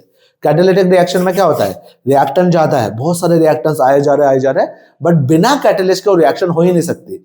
तो यू आर थिंकिंग यार मैं रिएक्टेंट बढ़ा रहा हूं तो रेट भी बढ़ना चाहिए, but it is not necessary. क्यों, क्योंकि अगर तुम्हारा कैटालिस्ट है ही नहीं तो रिएक्शन ही नहीं होगी। तो इसलिए जब कभी भी किसी भी रिएक्शन में अगर रेट तुम्हारा कंसंट्रेशन ऑफ रिएक्टेंट पे डिपेंड ना करे, उसे हम क्या बोलते हैं बच्चा, जीरो ऑर्डर रिएक्शन। तो अगर मान लो मैं एक ग्राफ बनाऊं, इस तरफ रेट लिख दूं, इस तरफ क्या कर दूं, कॉन्सेंट्रेशन ले लूं, तो इतना कोई इंपैक्ट नहीं पड़ा, तो तुम डायरेक्टली ऐसे लिख सकते हो, कोई दिक्कत है? All okay. चलो अब मेन क्या है, जो फॉर्मूलेज है तुम्हें याद रखना है। देखो मेन याद रखना है कि तुम्हारा क्या है, for zero order reaction, for zero order तुम्हें दो फॉर्मूलेज याद रखने हैं। ये दो फॉर्मूले याद करोगे तो बहुत हो जाएगा। इससे जनरली क्वेश्चन बहुत कम आते हैं, बट इससे तुम्हारा क्या आ सकता है, ग्राफ आ सकता है। जीरो ऑर्डर रिएक्शन का ये इंटीग्रेटेड रेट लो है। ये क्या बच्चा, इंटीग्रेटेड रेट लो, इंटीग्रेशन करने के बाद आया होता है, इसलिए बोलते हैं इंटीग्रेटेड रेट लो। कैसे आया, क्यों है, तुम्हें कोई लेना देना, तुम्हें बस याद कर लेना। यहां पे RT, हाँ इसका मतलब समझ में आ जाए, बस इसको अच्छे समझो। क्या होता है, अगर मैं तुमसे पूछूं कोई भी एक रिएक्शन है, रिएक्टेंट से क्या बनना, प्रोडक्ट पे जा रहा है, सोच समझ के बताना, ठीक है। तो होता क्या, मान लेते हैं कि इनिशियली इसका कुछ कंसंट्रेशन है स्मॉल r, या स्मॉल r की जगह तुमने ले लिया कि a ले लेते हैं, क्या लेते हैं, इसका a। अभी भैया टाइम जीरो पे मान लेते हैं इसका कंसंट्रेशन क्या है, a है, ठीक है। दोबारा समझो क्या बोलना चाह रहा हूं मैं। देखो बच्चा, कोई भी रिएक्शन है, रिएक्टेंट तो कहां जा रहा है, प्रोडक्ट में जा रहा है, ठीक है। तो टाइम जीरो पे ये कितना होगा, 100% है, तो मान लेते इसका कंसंट्रेशन है तुम्हारा A मान लेता हूं, ठीक है। उसमें प्रोडक्ट तो बना नहीं होगा, तो ये जीरो। तो इसको मान लेता कि भैया ये है R0, मतलब टाइम जीरो पे रिएक्टेंट का कंसंट्रेशन, टाइम जीरो पे रिएक्टेंट का कंसंट्रेशन। कोई बंदा A से B करे, एक ही मतलब है, चलेगा, डोंट वरी, ठीक है। अब मान लो कि आफ्टर सर्टेन टाइम T, मान लेता हूं ये कुछ x बना होगा, और यहां पे क्या होगा, a था इसका, इसमें से x चला गया, तो क्या होगा, a माइनस एक्स, इतना बचा है। तो इसको हम बोल सकते हैं कि रिएक्टेंट एट टाइम t इतना बचा हुआ है। तो जिस समय हमारा टाइम क्या है, t है। आराम से समझो, इस वाले को अच्छे से समझो, तभी न्यूमेरिकल समझ में आएंगे। दोबारा समझो, मान लेते हैं कि तुम्हारा कंसंट्रेशन क्या है, इनिशियली a है, ठीक है, और उस समय क्या है, प्रोडक्ट क्या है, जीरो। तो इनिशियली A है ना, इसको मैं बोल सकता रिएक्टेंट का कंसंट्रेशन एट टाइम जीरो। इसे हम इनिशियल कंसंट्रेशन भी बोल सकते हैं। क्या बोल सकते हैं, इनिशियल कंसंट्रेशन, ठीक है। उसके बाद मान लो आफ्टर टाइम t ये x बना, तो इधर से क्या माइनस होगा, A माइनस एक्स। तो यहां पे आ गया RT, मतलब टाइम t में रिएक्टेंट का कॉन्सेंट्रेशन, ठीक है। अगर मैं बोलूं एक टाइम ऐसा आया जिस समय मान लो तुम्हारा ये बन गया A/2, A/2 मतलब जो इनिशियल कंसंट्रेशन था उसका आधा हो गया, तो यहां पे बचेगा कितना, यहां पे भी A/2 बचेगा, आया ना। तो इसको हम बोल सकते हैं कि सर R का कंसंट्रेशन है टाइम t हाफ। अब बोलेगा नहीं समझ में आया, दोबारा समझाता हूं बच्चा। इसे क्या बोलते हैं, इसको हम बोलते हैं कि जिस टाइम पे तुम्हारा क्या है, कंसंट्रेशन रिएक्टेंट का क्या हो जाए, आधा हो जाए।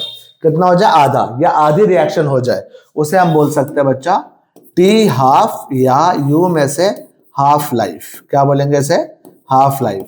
हाफ लाइफ का मतलब होता है कोई भी ऐसा टाइम जिस टाइम पे कॉन्सेंट्रेशन ऑफ रिएक्टेंट आधा हो जाए, कॉन्सेंट्रेशन ऑफ आधा हो जाए रिएक्टेंट, या आधी रिएक्शन हो जाए। हाफ लाइफ का बिल्कुल मतलब नहीं है कि पूरी रिएक्शन हो रही है मान लो 10 मिनट में, तुमने बोला हाफ लाइफ 5 मिनट, नहीं। हाफ लाइफ का मतलब है कि भैया ऐसा कोई भी टाइम जिस टाइम पे तुम्हारा क्या है, आधी रिएक्शन हो जाए, मतलब आधा रिएक्टेंट कंज्यूम हो जाए, समझ में आ गया, उसे हाफ लाइफ कहते हैं।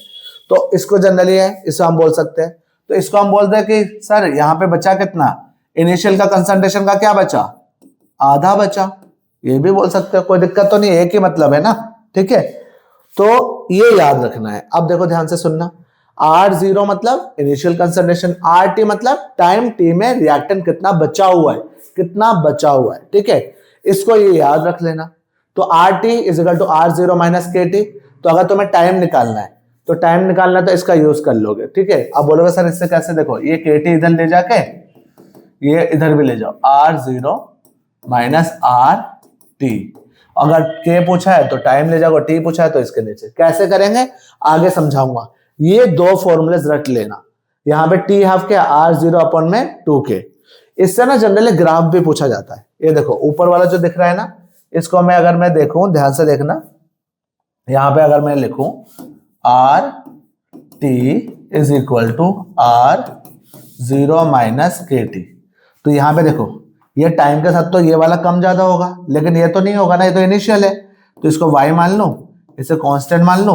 अब इसको मान लो टाइम क्या x मान लेता हूं, क्योंकि वेरिएबल है, तो इसके साथ में जो भी वैल्यू m ले लेता हूं।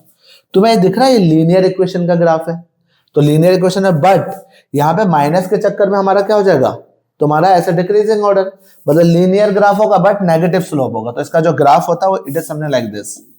अगर एक तरफ y मतलब रिएक्टेंट का कॉन्सेंट्रेशन ले लो, दूसरी तरफ क्या लो तुम, यहाँ पे टाइम ले लो, क्या ले लो बच्चा, टाइम, तो इसका ऐसे होगा। तो स्लोप क्या है, माइनस के। भैया जी मैं बार बार बोल रहा हूँ, इंपॉर्टेंट है, ठीक है, बहुत इंपॉर्टेंट है, याद रखना। ये ग्राफ 1 मार्कर में पूछ सकता है। पहली बात बच्चा, बहुत ही छोटा चैप्टर है नो डाउट, लेकिन अभी तुम्हारी तैयारी ऐसे होनी चाहिए कि फाइनल बोर्ड के लिए कर रहे हो। ऐसा नहीं है कि भैया चलो बाद में भी देख लेंगे, अभी से अच्छे से पढ़ो ताकि तुम्हारा क्या है बिल्कुल क्लियर हो जाए। क्वेश्चंस करो जितना कर सकते हो, ठीक है। कैसे क्वेश्चन होगा अभी मैं बता रहा हूं, ताकि क्वेश्चन में भी दिक्कत ना हो, ठीक है, याद रहेगा, गुड। आगे चलते हैं। First order reaction. First order का मतलब होता है कि कोई भी रिएक्शन जिसमें रेट डायरेक्टली प्रोपोर्शनल है क्या, concentration of reactant. R A लिख दो या तुम्हारा मन कर रहा है कि आर लिख दो, ए के मतलब है, ठीक है। तो यहां पे रेट इज इक्वल टू क्या है, के ए की पावर 1, तो ऑर्डर ऑफ रिएक्शन 1 है। तो जितने भी है कुछ एग्जांपल दे रखे हैं, बट इनमें से इसको देखना, all radio active decay. All radio active decay मतलब जितने भी रेडियो एक्टिव कोई भी एलिमेंट है धीरे धीरे जो डिग्रेड कर रहे होते हैं, उन सबों के लिए भी वो कौन सा ऑर्डर है, फर्स्ट ऑर्डर रिएक्शन है। अगर मैं इसके हिसाब से ग्राफ देखूं, खुद बताना, रेट और कंसंट्रेशन के हिसाब से, ये कॉन्सेंट्रेशन है किसका, मान लो ए का, या रिएक्टेंट का, किसका, रिएक्टेंट का। तो तुमको पता है क्या सर, रेट बढ़ रहा है, कंसंट्रेशन बढ़ेगा, रेट बढ़ेगा, हाँ ग्राफ ऐसा जाएगा, ठीक है। लेकिन ये ग्राफ पूछा नहीं जाता। कौन सा ग्राफ पूछा जाता है, देखो ध्यान से, इसी का भी इंटीग्रेटेड रेट लो। ये इंटीग्रेटेड रेट लो में बच्चा क्या है, ये दो तुम्हें ग्राफ के लिए इंपॉर्टेंट है, ये दो रट लेना कि ग्राफ के लिए, और ये दोनों न्यूमेरिकल के लिए। ये दोनों क्या है, न्यूमेरिकल्स के लिए। कैसे आया मैं अभी बता देता हूं, डोंट वरी। पहली बात, ये फर्स्ट ऑर्डर का इंटीग्रेटेड रेट लो है, बट ये ना नेचुरल लॉग है। एलएन मतलब क्या है, नेचुरल लॉग है, और यहाँ पे क्या है, नॉर्मल लॉग है। नेचुरल लॉग को नॉर्मल लॉग में कन्वर्ट किया तो 2.303 लगता है, तुम्हें पता है। तो इनको सॉल्व करने पे ये आ गया। तो अब देखो, अगर मान लो, ध्यान से सुनना, बच्चे गलती करते हैं, अगर तुमसे ग्राफ पूछा जाए, यहाँ पे सेम देखो, अगर मैं बोलूं बच्चा ये वेरिएबल है, इसको y मान लो, ये इनिशियल कॉन्सेंट्रेशन है तो कांस्टेंट है, ये तुम्हारा mx के हिसाब से, ये भी लीनियर इक्वेशन दिख रहा है, यस। तो तुम्हारा क्या होगा, अगर यहां पे लिखा हो ln RT और यहां पे वेरिएबल में टाइम लिखा हुआ है, ठीक है, तो खुद देखो यहां पे क्या लीनियर इक्वेशन है, बट माइनस के चक्कर में क्या होगा, स्लोप तुम्हारा ऐसा होगा, और स्लोप क्या होगा तुम्हारा, माइनस के। स्लोप क्या होगा, माइनस के। क्या कोई दिक्कत है, बट इस वाले में देखो, इस वाले में एक दिक्कत है, सेम चीज है, ये नेचुरल लॉग है, ये नॉर्मल लॉग है। तो नॉर्मल लॉग में भी क्या करोगे बेटा, अगर ये ग्राफ ऐसा दे दिया, ठीक है, तो यहां पे क्या आ गया, अगर मान लो बच्चा यहां पे log RT आ गया, एग्जाम में लिखा होगा RT और टाइम, तो इसमें क्या होगा, सेम ही चीज है। ये भी देखो, ये भी तुम्हारा y, ये भी कांस्टेंट, और ये तुम्हारा क्या है, ये टाइम है, इसके साथ में पूरा का पूरा क्या, mx, ठीक है। तो m नेगेटिव में है कि नहीं, स्लोप नेगेटिव, तो ये भी सेम स्लोप है, ठीक है। माइनस के अपॉन में कितना आ जाएगा तुम्हारा, दैट इज 2.303 डिपेंड करता है किसके वर्सेस पूछा गया है, तो कि गलती ना करो इसके लिए तो मैं बता दे रहा हूं, ठीक है। एक और ग्राफ इससे पूछा जाता है, ध्यान से देखना, ठीक है। क्या ये जो है ना, इसी से ना एक फॉर्मूला और बनता है, वो याद रखना, दैट इज ln तुम्हारा क्या होगा, RT अपॉन में R0 मतलब इनिशियल इज इक्वल टू तुम्हारा माइनस KT, ठीक है। तो एंटी लॉग लेने में ना it is something like equation ऐसे बनती है, RT अपॉन में R0 is equal to E raise to power minus KT। इधर जाओगे तो ये बन जाएगा RT is equal to R0 E raise to power minus KT। आप बोलोगे सर ये क्या चीज है, मैं बता देता, इससे भी वो आता है, दैट इज तुम्हारा क्या कहते हैं, ग्राफ पूछा जाता है। यहाँ पे देखो ध्यान से, RT है मतलब सेम ही ले लो बेटा, यहाँ पे RT है, ठीक है। सारे टाइप के मैं बता दे रहा हूँ, डोंट वरी, कहीं पे भी एक मार्क्स नहीं कटेगा, भले छोटी सी वीडियो उस हिसाब से। यहाँ पे देखो, यहाँ पे टाइम है, तुम्हें पता है E raise to power X क्या होता है, एक्सपोनेंशियल ग्राफ होती है, ये तो पता ही है। और यहाँ पे बट क्या है, E raise to power something it is given here, क्या दिख रहा है, माइनस KT। तो E raise to power minus X है कि नहीं, तो स्लोप क्या उल्टा हो जाएगा बस, और इसका जो तुम्हारा स्लोप क्या होगा, माइनस K, क्या हो जाएगा बच्चा, माइनस K। ये सारा का सारा फर्स्ट ऑर्डर का है, ये सारा का सारा फर्स्ट ऑर्डर है, मैं पहले ही बता दे रहा हूं, बिल्कुल जितने छोटे में बना सकता हूं बना रहे हैं वीडियो, ताकि तुम्हें समझ में आ जाए, एक भी चीज छूटनी भी नहीं चाहिए, ठीक है। न्यूमेरिकल के लिए ये दोनों फॉर्मूला है, KT is equal to 2.303 log R0 upon में RT। T हाफ मतलब ये तुम्हारा हाफ लाइफ, और हाफ लाइफ मैं बता चुका हूं, ऐसा टाइम जिस समय कंसंट्रेशन क्या हो जाए, रिएक्टेंट का आधा हो जाए। One thing you will notice है, T हाफ है 0.69 अपन में K, 0.69 अपन में क्या क्या क्या T हाफ जो रिएक्टेंट के कंसंट्रेशन पे डिपेंड कर रहा, नहीं कर रहा फर्स्ट ऑर्डर के लिए। बट वहीं पर अगर मैं बात करूं जीरो ऑर्डर के लिए, देखो बच्चा, T हाफ रिएक्टेंट पे कंसंट्रेशन पे डिपेंड करता है, depends on concentration of initial concentration of reactant, ठीक है। कोई दिक्कत, इसका हाफ डिपेंड नहीं करता। तो ये थोड़ा फॉर्मूला याद कर लेना, साथ साथ में फॉर्मूला लिख लो बस, ठीक, और कुछ नहीं। उसके बाद क्या करने का, देखो अगर तुम्हें प्रेशर गिवन है, अगर प्रेशर गिवन है, सेम फॉर्मूला है, देखो KT is equal to 2.303 log R0 upon में RT। इनिशियल का कंसंट्रेशन R0 क्या है, इनिशियल रिएक्टेंट कंसंट्रेशन, और ये तुम्हारा क्या एट टाइम T, सेम चीज है, बट यहां पे क्या है, बस प्रेशर के टर्म्स में। इसको हम बोल सकते हैं KT is equal to 2.303 log, यहां पे P0 मतलब P इनिशियल मान लो, और ये P at time T, but ये किसका होना चाहिए, रिएक्टेंट का होना चाहिए। किसका होना चाहिए, रिएक्टेंट का। तुम्हें एग्जाम में टोटल प्रेशर देता है इधर, तो कैसे करना आगे क्वेश्चन में समझाएंगे, ठीक है। तो इसलिए ध्यान से सुनना, जिसके भी मैं बता दे रहा हूं आराम से होगा, कोई टेंशन लेने वाली बात नहीं है। इसी का मैं एक थोड़ा सा वो भी बता दूंगा, शॉर्ट ट्रिक कैसे करना है, ठीक है, ओके। तो मान लेते हैं रिएक्टेंट का हो सकता है, या कहीं कहीं पे तुम्हारा ये लिखा हो सकता है PT की जगह पे PA, मतलब रिएक्टेंट का कॉन्सेंट्रेशन एट टाइम है, रिएक्टेंट एट टाइम T, ठीक है। याद कर लेना, याद करोगे कैसे करेंगे, ठीक है। तो थोड़ा सा बता भी देता हूं यहीं, ठीक है। चलो कोई नहीं, क्वेश्चंस के टाइम पे बताएंगे, ठीक है। चलो ओके, तो तुम्हें पहले जल्दी जल्दी जल्दी जल्दी एक बार गो थ्रू कर लो। यहाँ पे जीरो ऑर्डर का पहले बताओ, जीरो ऑर्डर का फॉर्मूला क्या है, ये RT is equal to R0 minus KT, ठीक है। तो न्यूमेरिकल के लिए ये दोनों यूज होते हैं, ठीक है। ग्राफ वगैरह तुम्हें पता लग गया, इससे जनरली क्वेश्चन नहीं आता, अच्छी बात है, ठीक है। मेन जो आता है तुम्हारा फर्स्ट ऑर्डर से, इस चैप्टर से दो जगह पे फोकस करना है, एक फर्स्ट ऑर्डर, आगे ना अरेनियस इक्वेशन आएगा, तो हम आगे देखोगे तो वो है, तो ये चीज तुम्हें पता होना चाहिए, ठीक है। ये दोनों फॉर्मूलाज याद करो जल्दी जल्दी। KT is equal to 2.303 log R0 upon में RT, और T हाफ इज 0.69 अपॉन में क्या K। अब देखो ये तुम्हें पता लग गया कैसे, बस नाउ क्या बोला है, a first order reaction is 50% complete in 40 minutes. कितने मिनट में, 40 मिनट में। देखो ध्यान से सारे, तो पहले देखो फर्स्ट ऑर्डर रिएक्शन 50% कंप्लीट होता है 40 मिनट्स में, तो टाइम दे रखा है तुम्हारा कितना, 40 मिनट। नहीं समझ में आया तो आराम से वीडियो रोको, समझो, उसके बाद करो। Calculate the time required for completion of 90% of the reaction. पहले पता क्या करोगे, एग्जाम में जैसे आया तो पहले लिख देना कि भैया कौन सा ऑर्डर रिएक्शन है। तो पहले क्या करोगे, फर्स्ट ऑर्डर रिएक्शन। क्या है, फर्स्ट ऑर्डर रिएक्शन दे रखा है, ठीक है। क्या दे रखा है, 50% कंप्लीट हो गई कितने में, 40 मिनट में। 50% मतलब आधे रिएक्शन, तो क्या कहते हैं इसे, हाफ लाइफ। तो टी हाफ दे रखा हमें कितना, 40 मिनट। क्या किसी को दिक्कत। उसके बाद बोला calculate time required for completion of 90%। भैया नॉर्मल के लिए अगर क्या है, तुम्हें मैंने अभी बताया K T is equal to 2.303 log R zero मतलब इनिशियल कंसंट्रेशन अपॉन में आर टी मतलब टाइम टी में कंसंट्रेशन। बहुत ही बच्चों वाला, बहुत ही बच्चों वाला। हमें टी पूछा, ये वाला टी पूछा है, ठीक है। अब सोचो तुम्हें चाहिए क्या क्या, आर जीरो इनिशियल कंसंट्रेशन दे नहीं रखा तो 100% है। टाइम टी में कंसंट्रेशन क्या बोला है, 90% रिएक्शन खत्म हो गई। अब बोलो अगर 90% रिएक्शन खत्म हो गया तो रिएक्टेंट कितना बचेगा, 90% रिएक्टेंट नहीं है, कितना बचेगा, तो 10%, कितना 10%।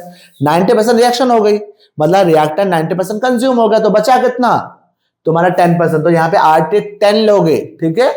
अब देखो, लेकिन एक दिक्कत है, सर हमें ये पता है, ये पता है, हमें ये पूछा है, ये तो हमें पता ही नहीं है, के तो पता ही नहीं है। इन्होंने के पता करने के लिए तुम्हें टी हाफ दे रखा है, तो पहले क्या करो, के निकाल लो। फर्स्ट ऑर्डर का टी हाफ क्या होता है, अभी बताया 0.69 अपॉन में क्या, के। तो के इधर गया तो 0.69 अपॉन में क्या, 40 मिनट। सेकंड में कन्वर्ट कर भी सकते हो, जरूरत भी नहीं है, तुम बस मिनट में लिख देना यूनिट, ठीक है। ऑल ओके, ठीक है। अब हमें क्वेश्चन पूछा गया, तो क्वेश्चन में हमें पूछा टी, तो हमारा आ गया। तो इसको अभी मैं सॉल्व नहीं कर रहा, इसको इधर पुट कर देंगे। तो के तुम्हें क्या टी पूछा गया है, तो टी कितना हो जाएगा, देखो 2.303 लॉग, ठीक है। आर जीरो मतलब इनिशियल कितना 100%। कितना टाइम बचा, मतलब कितना है, अभी 90% खत्म हो तो कितना बचा है, 10% ना। और यहाँ पे ये जो के नीचे लेके आ गए, तो मैंने लिख दिया 0.69 अपॉन में क्या 40। Okay, T is equal to 2.303, ये आ जाएगा 0.69, 40 ऊपर लिख दिया, लॉग 10। लॉग 10 की वैल्यू कितनी होती है, 1 दे रखा है। लॉग 10 की वैल्यू कितनी है, 1। अब इसको यार सोल्व कर लेना, 2.303 इंटू 40 अपॉन में क्या है 0.69, ये यहाँ हटाने का यहाँ पे 100 करो, इसको तुम सोल्व कर लेना, इसमें कोई दिक्कत है, इतना तो तुम कर सकते हो, ठीक है। तो इतना टाइम आएगा मिनट में, ठीक है। क्यों, क्योंकि ये भी मिनट में था। ऑल ओके, समझ में, इतना इजी सा क्वेश्चन है, ठीक है। अब देखो, for a first order reaction show that time required for 90, ओए ये कई बार क्वेश्चन आता है, अभी रिसेंटली में भी आया है। क्या है, for a first order reaction show that time required for 90% completion is twice. मतलब उन्होंने बोला कि एक टाइम रिक्वायर्ड फॉर 99%, मतलब 90% 99 रिएक्शन करने पे तुम्हारा कितना है, it is twice the time required for completion 90% reaction. तो तुम्हारा 2 ऑफ टी 90%। क्वेश्चन समझ में आया। एक कोई फर्स्ट ऑर्डर रिएक्शन है, बता दिया फर्स्ट ऑर्डर, उसमें तुम्हारा क्या है, तुम्हारा टी 99%, मतलब 99% रिएक्शन को खत्म होने में जो टाइम लगा वो डबल है, कितना, जितना तुम्हारा 90% टाइम लगेगा ना उसका डबल। Got it. तो अब तुम क्या करोगे, ये हमें प्रूव करना है। भैया जी कुछ नहीं है, फॉर्मूला एक ही है, सेम फॉर्मूला, के टी इज इक्वल टू क्या है 2.303, तुम्हारा लॉग, तुम्हारा क्या है आर जीरो अपॉन में आर टी, यही वाला फॉर्मूला पता होना चाहिए, ठीक है। अब पता हो गया तो अब करने का क्या है, सेम ये प्रूफ करना है। तो टी 99% का मतलब क्या है, 99% रिएक्शन खत्म हो गई। तो अब मुझे एक बार बताओ, टी 99% लिख दो, तुम्हारा क्या है 2.303 अपॉन में के कर दे रहा हूं लॉग, एक बार बताओ ये 100%, 99% खत्म होगी, बची कितनी 1% तो बची, ठीक है। कुछ प्रूफ कुछ लिखने की जरूरत नहीं। अब बताओ टी 90% क्या है, सेम सर 2.303 अपॉन में के लॉग कितना, इनिशियल कितना 100%, बचा कितना 99 में, 90% खत्म हो गया, बचा कितना 90% में 10, लो कर लिया। अब मुझे एक बात बताओ, सारे के सारे अगर मैं इन दोनों को डिवाइड कर दूं तो यहां पे देखो टी 99 अपॉन में ये पूरा गया, ठीक है। यहाँ पे क्या log 10 की वैल्यू कितनी होती है 1, ठीक है, ये तो पता है ना। तो t 99% अपॉन में t 90% इज इक्वल टू क्या है, log 100 को लिख सकता हूँ, log इस वाले को log 100 को लिख सकता हूँ 10⁻², और log 10 की वैल्यू कितनी होती है 1, ठीक है। इससे देखो क्या हो जाएगा, t 99% अपॉन में t 90% इज इक्वल टू, तुम्हें पता है log a⁻b क्या होता है, b log a, log a⁻b क्या होता है, और थोड़ा जल्दीबाजी के चक्कर में log a⁻b is equal to b log a। तो यहाँ पे क्या हो जाएगा, 2 आगे चला जाएगा तो क्या हो जाएगा 2 into log 10, 2 into log 10, log 10 की वैल्यू 1, तो कितना हो गया t 99%, इधर कर दोगे तो 2 इंटू t 90% हो गया। प्रूव हुआ कि नहीं हुआ, इजी है कि नहीं है, बहुत ही इजी, ठीक है। आगे सुन लो।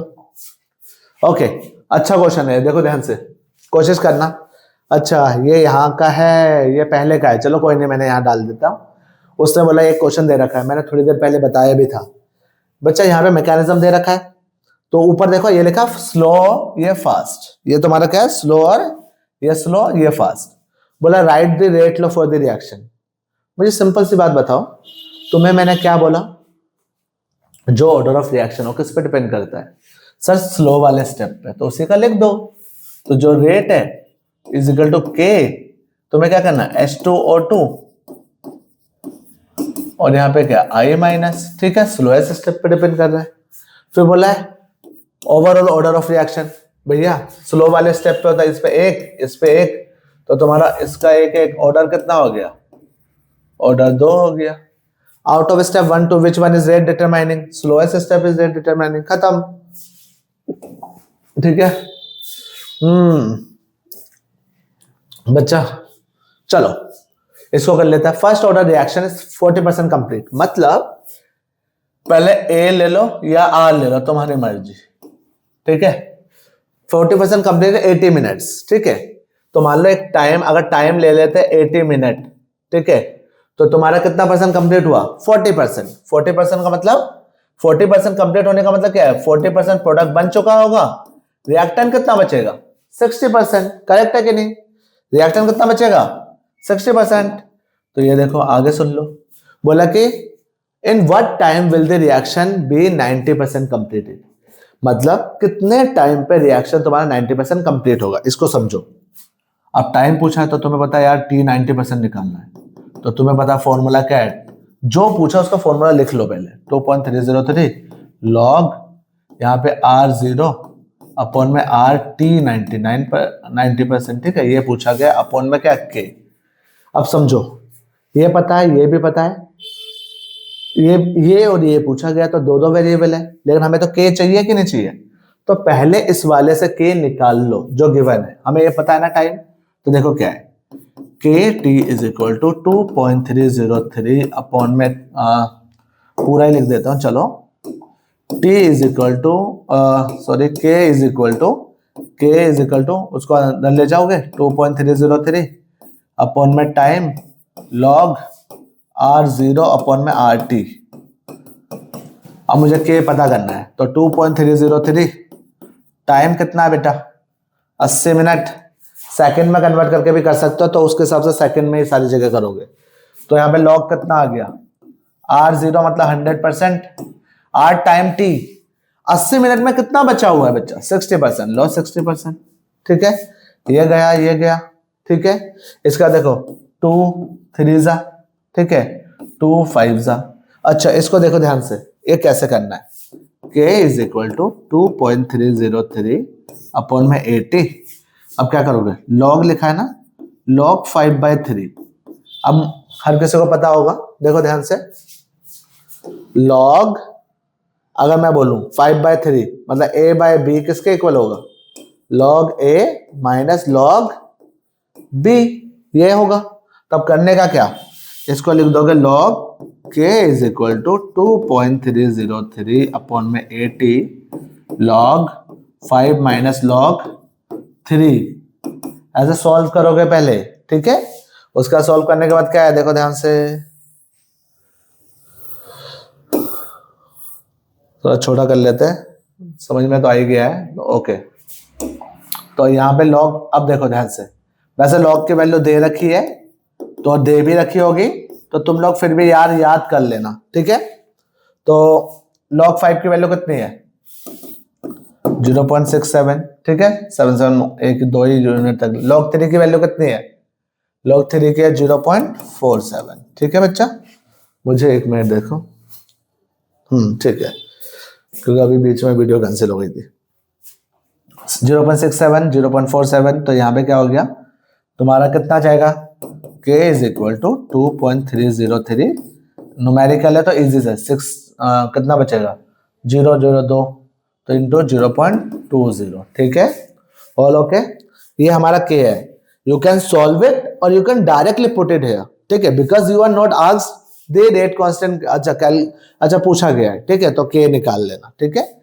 यहां से तुम क्या करोगे, यहाँ पे हटाने का, सो करने का, यहाँ पे ये करोगे ये करोगे ये करोगे, काट देना, ठीक है, ऑल ओके।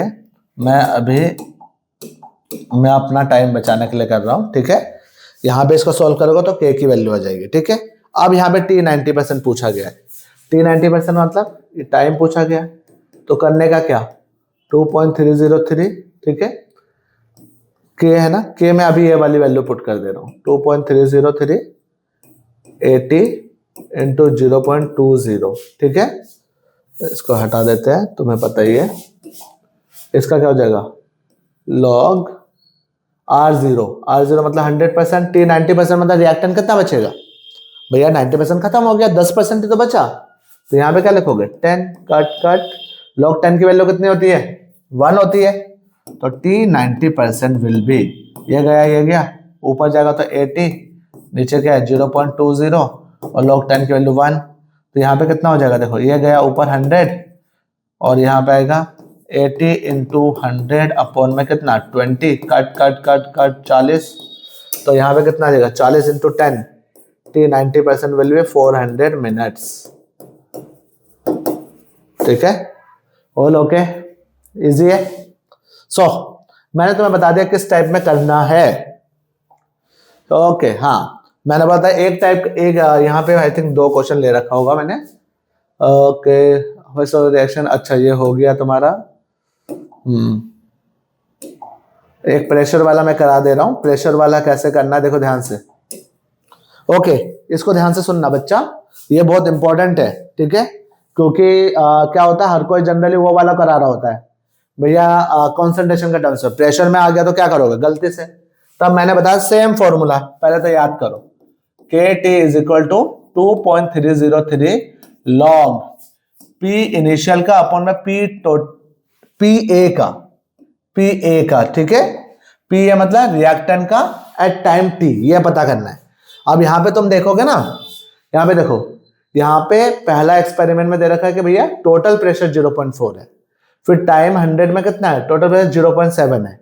वैसे मैं तुम्हें एक ट्रिक बता देंगे कि तुम्हें डायरेक्टली हो जाएगा, कैसे करना है देखो ध्यान से, ट्रिक क्या है, वो फॉर्मूला हमारे एनसीईआरटी में गिवन है, हम ना इसको एक और तरीके से लिख सकते हैं, KT is equal to 2.303 log PI लिखा है ना, इसको तुम बस कर दो 2PI माइनस PT, ठीक है, ये कर सकते हो। कैसे आया मैं अभी बता रहा हूं, डोंट वरी, समझ में आ जाएगा कैसे आया, ठीक है।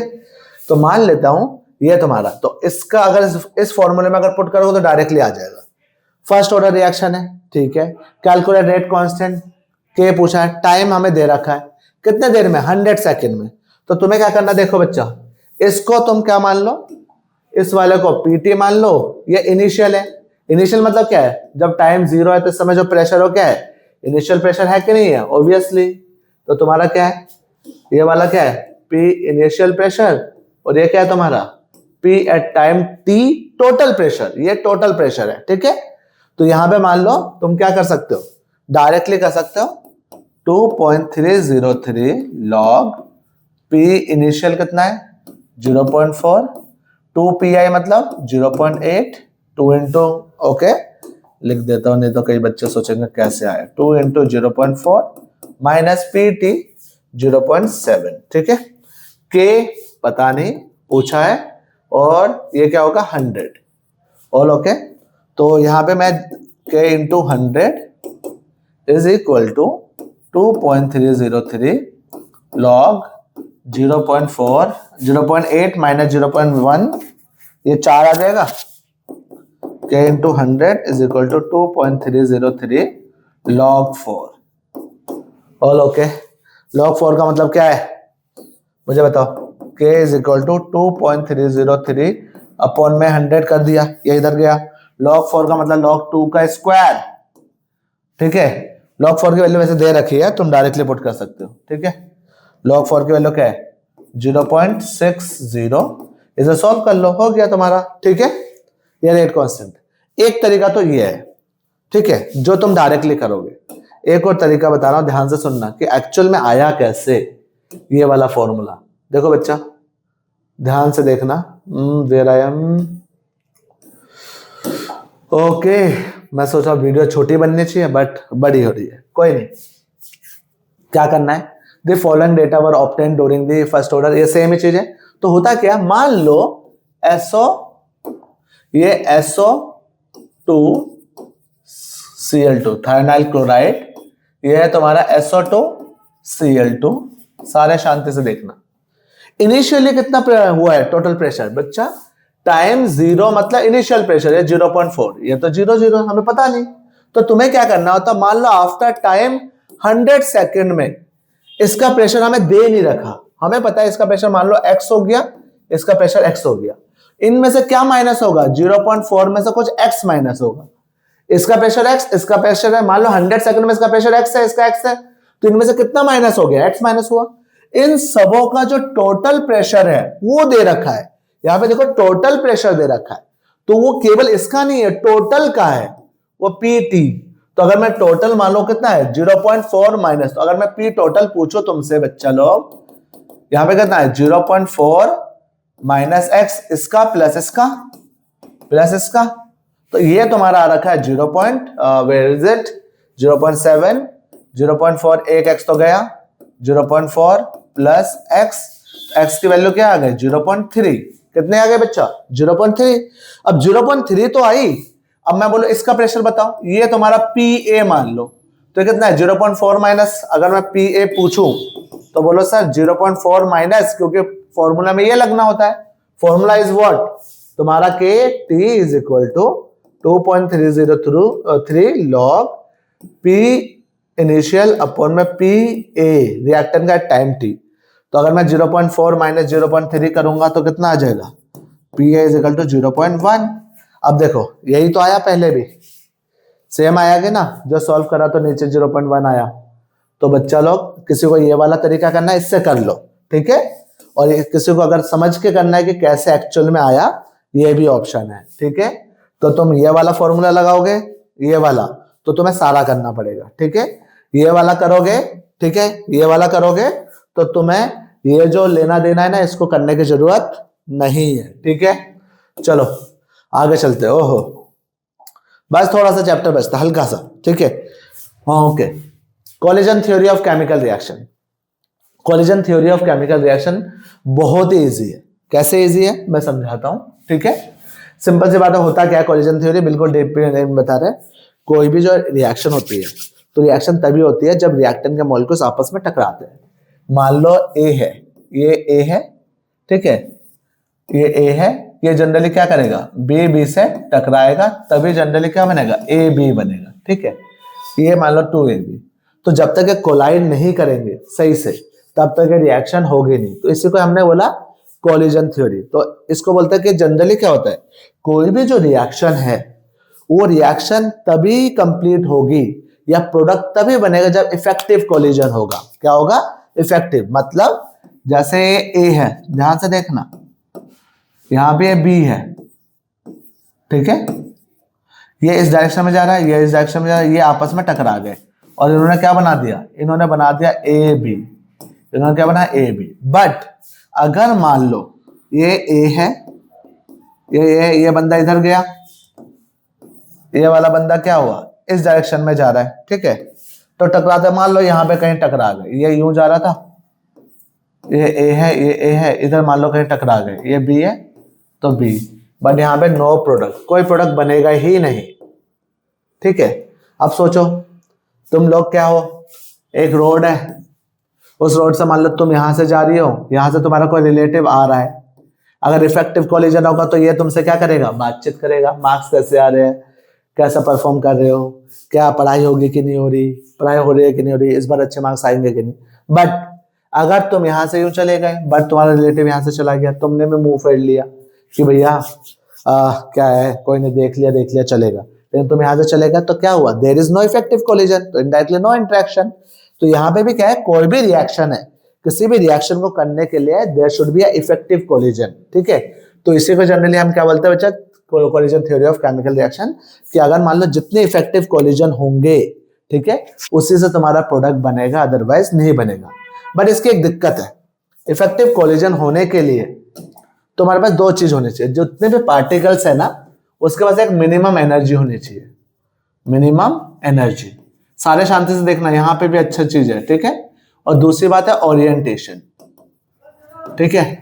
अब ओरिएंटेशन मतलब प्रॉपर ओरिएंटेशन, बच्चा ये मैंने बता दिया, ये जो गया है ना, ये प्रॉपर ओरिएंटेशन है, ठीक है।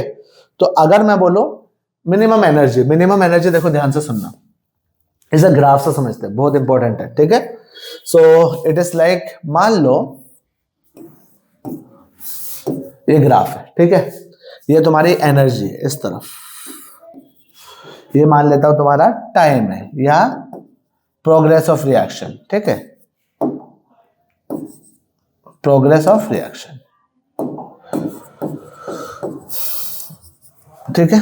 तो जनरली क्या होता है, मिनिमम एनर्जी का मतलब है हर एक कंपाउंड के पास एक मिनिमम अमाउंट ऑफ एनर्जी चाहिए ताकि वो रिएक्शन कर सके। अब वो मिनिमम अमाउंट ऑफ एनर्जी में भी हम दो चीज के बारे में पढ़ेंगे, एक है थ्रेशोल्ड एनर्जी,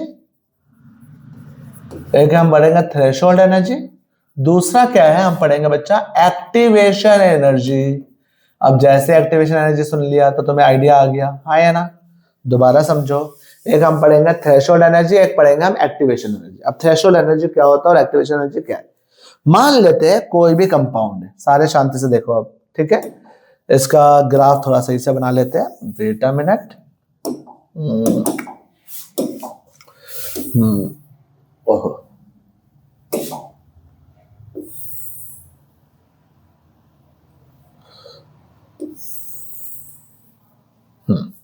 चलो, तो मान लेते हैं कोई भी कंपाउंड है, ठीक है, ए ले लेता हूं, ठीक है, रिएक्टेंट है, तो उन रिएक्टेंट के पास अपने एक मिनिमम अमाउंट ऑफ एनर्जी होती है, ये अपने उनके पास एक मिनिमम अमाउंट ऑफ एनर्जी होती है, ठीक है।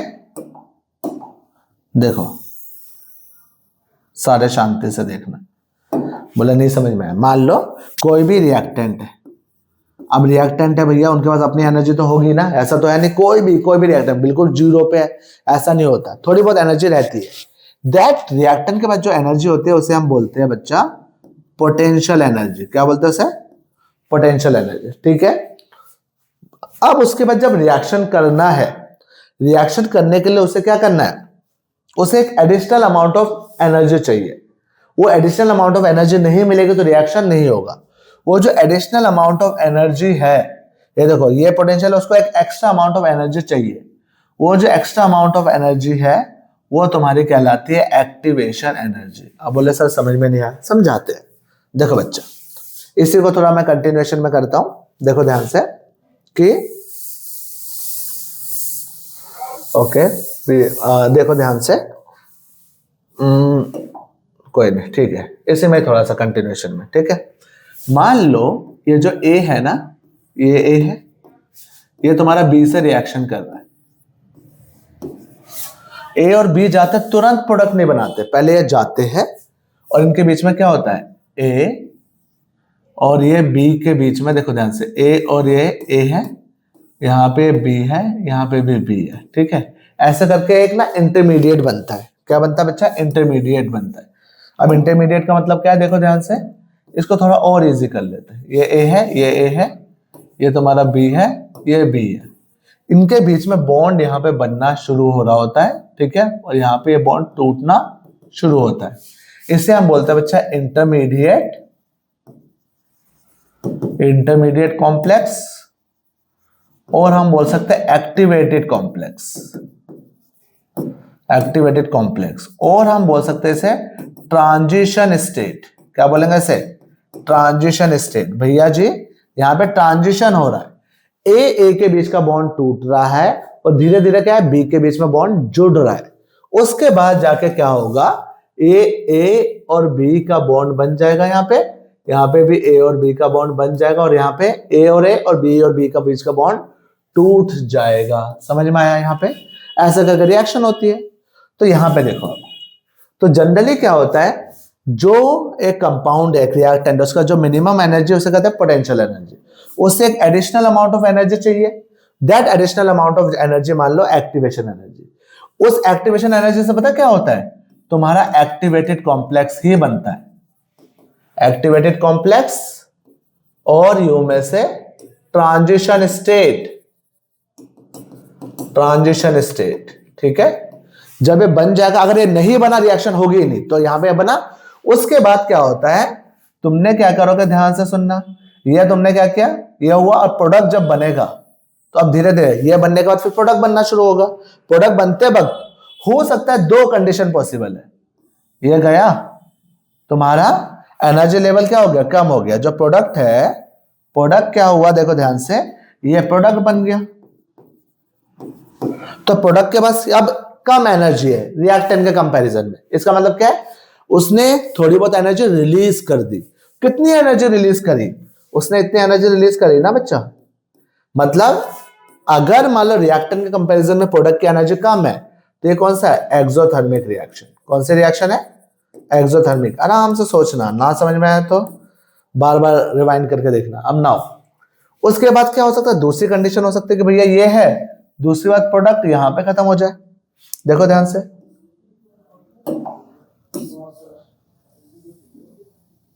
ठीक है। तो अब क्या हुआ, मान लेते हैं प्रोडक्ट है।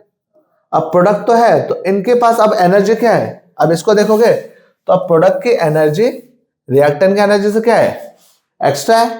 तो हम क्या बोल सकते हैं इसे, तो इसने क्या किया बच्चा, इतनी एनर्जी एक्चुअली में क्या किया, गेन करी।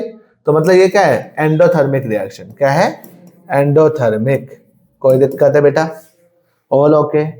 तो क्या है, जो इनिशियली रिएक्शन थी, मतलब अपने रिएक्टेंट के पास एनर्जी थी, वो तक पोटेंशियल एनर्जी। तुम्हारा एक्टिवेटेड कॉम्प्लेक्स बनने के लिए जो एनर्जी चाहिए, that is called activation energy. और उसके बाद क्या हुआ, जब वो प्रोडक्ट बना, प्रोडक्ट के पास जो एनर्जी है, अगर वो रिएक्टेंट के कंपैरिजन में कम है, तो इसमें एक्सोथर्मिक हुआ।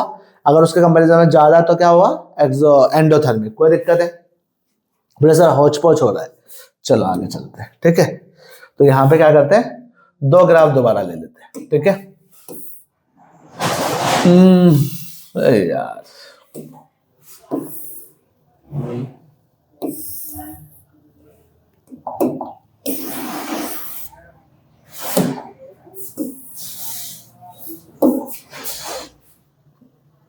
अब देखो, मान लो रिएक्टेंट के पास एनर्जी है, तो रिएक्टेंट ये गया, इसका प्रोडक्ट बन गया। तो ये मान लो रिएक्टेंट ए रहा, प्रोडक्ट ए रहा, ये रिएक्टेंट है, प्रोडक्ट है। तो यहाँ पे क्या है, ये है तुम्हारा एक्सोथर्मिक, ठीक है। और ये देखो ध्यान से, अगर मैं बात करूं कि सेम यहाँ पे ले लेते हैं, ठीक है। ये ऊपर गया, एक्टिवेटेड कॉम्प्लेक्स बना, और उसके बाद यहाँ रह गया। तो ये क्या है तुम्हारा एंडोथर्मिक, ठीक है। ऑल ओके, ऑल ओके, ठीक है। तो सारे शांति से, मैं भैया ऐसा नहीं बोलूंगा कि इतना पढ़ लो तुम्हारा, क्योंकि अगर जितना तुम्हें लगता है ना कि 1 घंटे में 50 मिनट में तुम्हारा बिल्कुल पूरा चैप्टर कवर हो जाएगा, भैया ऐसा हो ही नहीं सकता, ठीक है। तो इसलिए मैं बोला थोड़ी सी लेंथी वीडियो हो गई, तो टेंशन मत लो। तो यहाँ पे क्या है, हल्का सा इधर ये आया, तो क्या है, रिएक्टेंट कंपैरिजन प्रोडक्ट की एनर्जी कम है, तो इसका मतलब एक्सोथर्मिक। इसमें क्या है, प्रोडक्ट ए रहा, रिएक्टेंट ए रहा, ज्यादा है, इतनी एनर्जी इसने क्या करी, गेन करी। तो ये तुम्हारा क्या है, दैट इज एंडोथर्मिक। कोई दिक्कत है बच्चा? एक और चीज, ये तुम्हारा क्या है, एक्टिवेशन एनर्जी। और ये जो टोटल एनर्जी है, ये तुम्हारी कहलाती है थ्रेशोल्ड एनर्जी। क्या कहलाती है, थ्रेशोल्ड एनर्जी। तो क्या है बच्चा, एक्टिवेशन थ्रेशोल्ड एनर्जी क्या है, थ्रेशोल्ड एनर्जी तुम्हारा क्या, एक मिनिमम एनर्जी है जो एक कंपाउंड के पास होती है, मिनिमम एनर्जी, ठीक है। मिनिमम एनर्जी फॉर, ठीक है, तुम्हारा क्या है, minimum energy reaction required to proceed a reaction, ठीक है।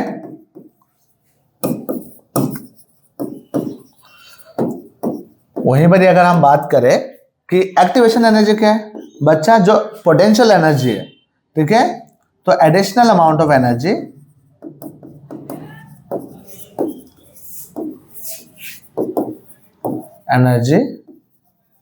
टू फॉर्म एक्टिवेटेड कॉम्प्लेक्स, ठीक है, ये तुम्हारा क्या हो गया, एक्टिवेशन एनर्जी। कोई दिक्कत है बच्चा? All okay, all okay, all okay, ठीक है, आगे चलते हैं।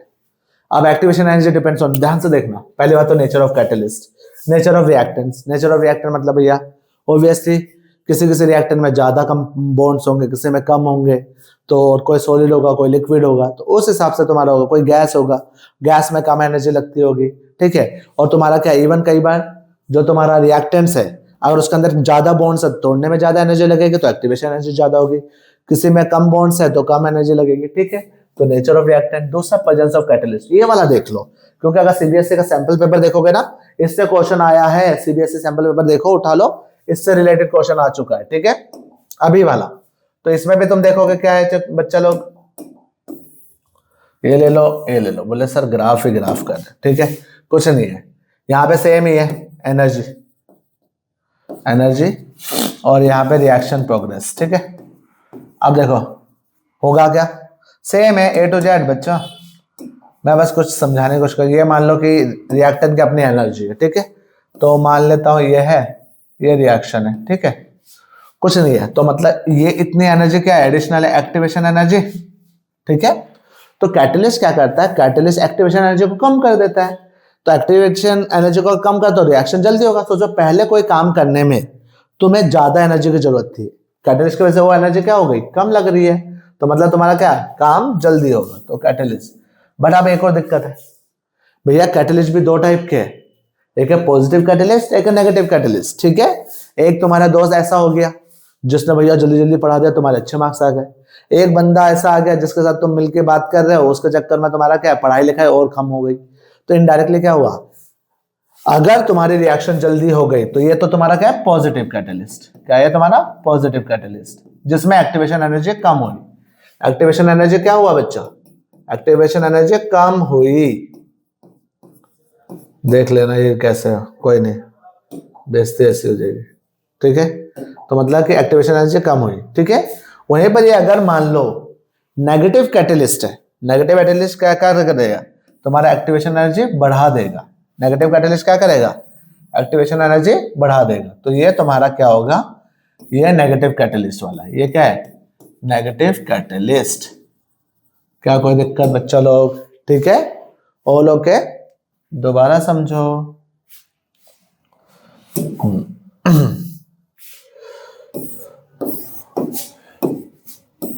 नॉर्मल एक्टिवेशन एनर्जी, ठीक है। अगर सर पॉजिटिव कैटलिस्ट है तो ये वाला, अगर तुम्हारा क्या है नेगेटिव कैटलिस्ट है तो ये वाला, ठीक है। नेगेटिव ये है, पॉजिटिव ये है, विदाउट कैटलिस्ट, विदाउट कैटलिस्ट। चले आगे चले, ठीक है, okay. Factors affecting rate of reaction, एक तो नेचर ऑफ रिएक्टेंट, वही तुम्हारा क्या है, गैस ज्यादा जल्दी करता है, लिक्विड थोड़ा और कम, और उससे कम और सॉलिड, ठीक है। तो मतलब कि भैया रेट ऑफ रिएक्शन, भैया कोई भी रिएक्शन है गैस स्टेट में जल्दी रिएक्शन करेगी, लिक्विड है उससे कम होगा, उससे अगर सॉलिड है तो और स्लो करेगा। कंसंट्रेशन, तो भैया हमें पता कि जो रेट है, कंसंट्रेशन बढ़ेगा तो रेट भी बढ़ेगा, ठीक है, यह हो गया तुम्हारा। उसके अलावा दूसरा क्या है, प्रेशर। बच्चा प्रेशर ना सॉलिड एंड लिक्विड पे कोई फर्क नहीं पड़ता, सॉलिड एंड लिक्विड पे कोई भी फर्क नहीं पड़ता, लेकिन क्या होता है अगर गैसियस है, गैसियस अगर रिएक्टेंट्स है तो उसमें इंपैक्ट पड़ेगा। तो गैसियस रिएक्टेंट्स है तो इट इज लाइक कंसंट्रेशन, तो ये भी बढ़ेगा, ठीक है। उसके बाद है टेम्परेचर, यस इसको ध्यान से सुनना, बस खत्म होने वाला है। टेम्परेचर, टेम्परेचर वाले में क्या होता है देखो ध्यान से, जितना ज्यादा तुम क्या करोगे, तुम्हारा मान लेते हैं टेम्परेचर बढ़ाओगे, टेम्परेचर बढ़ाने पे रेट ऑफ रिएक्शन बढ़ जाती है। कैसे बढ़ती है, वो भी कितना, कम से कम मान लो, अगर मान लो T पे तुम्हारा कोई रेट ऑफ रिएक्शन है, ठीक है, वहीं पर अगर 10 डिग्री बढ़ा दोगे, 10 डिग्री सेल्सियस बढ़ा दोगे तो ये क्या हो जाएगा, डबल हो जाएगी, ठीक है। अगर मान लो तुम्हारा रेट क्या है, R था, जैसे तुमने 10 डिग्री बढ़ाया तो डबल हो जाएगा, 2R हो जाएगा। मतलब ध्यान से सुनना, इससे न्यूमेरिकल भी आता है, बहुत इंपॉर्टेंट बहुत इंपॉर्टेंट बहुत इंपॉर्टेंट। अगर किसी टेम्परेचर T1 पे रेट कांस्टेंट K है तो T2 मान लो उसमें क्या है 10 डिग्री तुमने बढ़ा दिया, T1 + 10 तो कितना हो जाएगा 2K, मतलब रेट कांस्टेंट तुम्हारा क्या हो जाएगा डबल हो जाएगा। रेट कांस्टेंट क्या हो जाएगा डबल। क्या कोई दिक्कत है? इजी है, इजी, ठीक है। तो टेम्परेचर अब इसीलिए क्या होता है बच्चा, अगर T + 10 और नॉर्मल T इसका अगर तुम रेशियो लोगे तो हमेशा क्या हो जाएगा 2 आएगा। इसे हम बोलते हैं बच्चा, अगर इसको डिनोट भी करते हैं म्यू से, that is your temperature coefficient. Temperature coefficient क्या है? कुछ नहीं है। टेम्परेचर कोफिशिएंट मतलब क्या है, तुम्हारा रेट ऑफ रिएक्शन क्या होती है डबल हो जाता है। T + 10 पे मान लो 2K था और T पे क्या है K था, तो कट करोगे तो क्या आ जाएगा 2 आएगा, ठीक है। चलो आगे चलते हैं। Maxwell and Boltzmann energy distribution curve बहुत ही इजी है, बहुत ही बच्चों वाला है, ठीक है। मान लो कि टोटल कोई भी रिएक्शन हो रही है, उसके अंदर बहुत सारे मॉलिक्यूल्स है, तो मैक्सिमम जो मॉलिक्यूल्स है उनके पास जो एनर्जी होगी that is called most probable kinetic energy.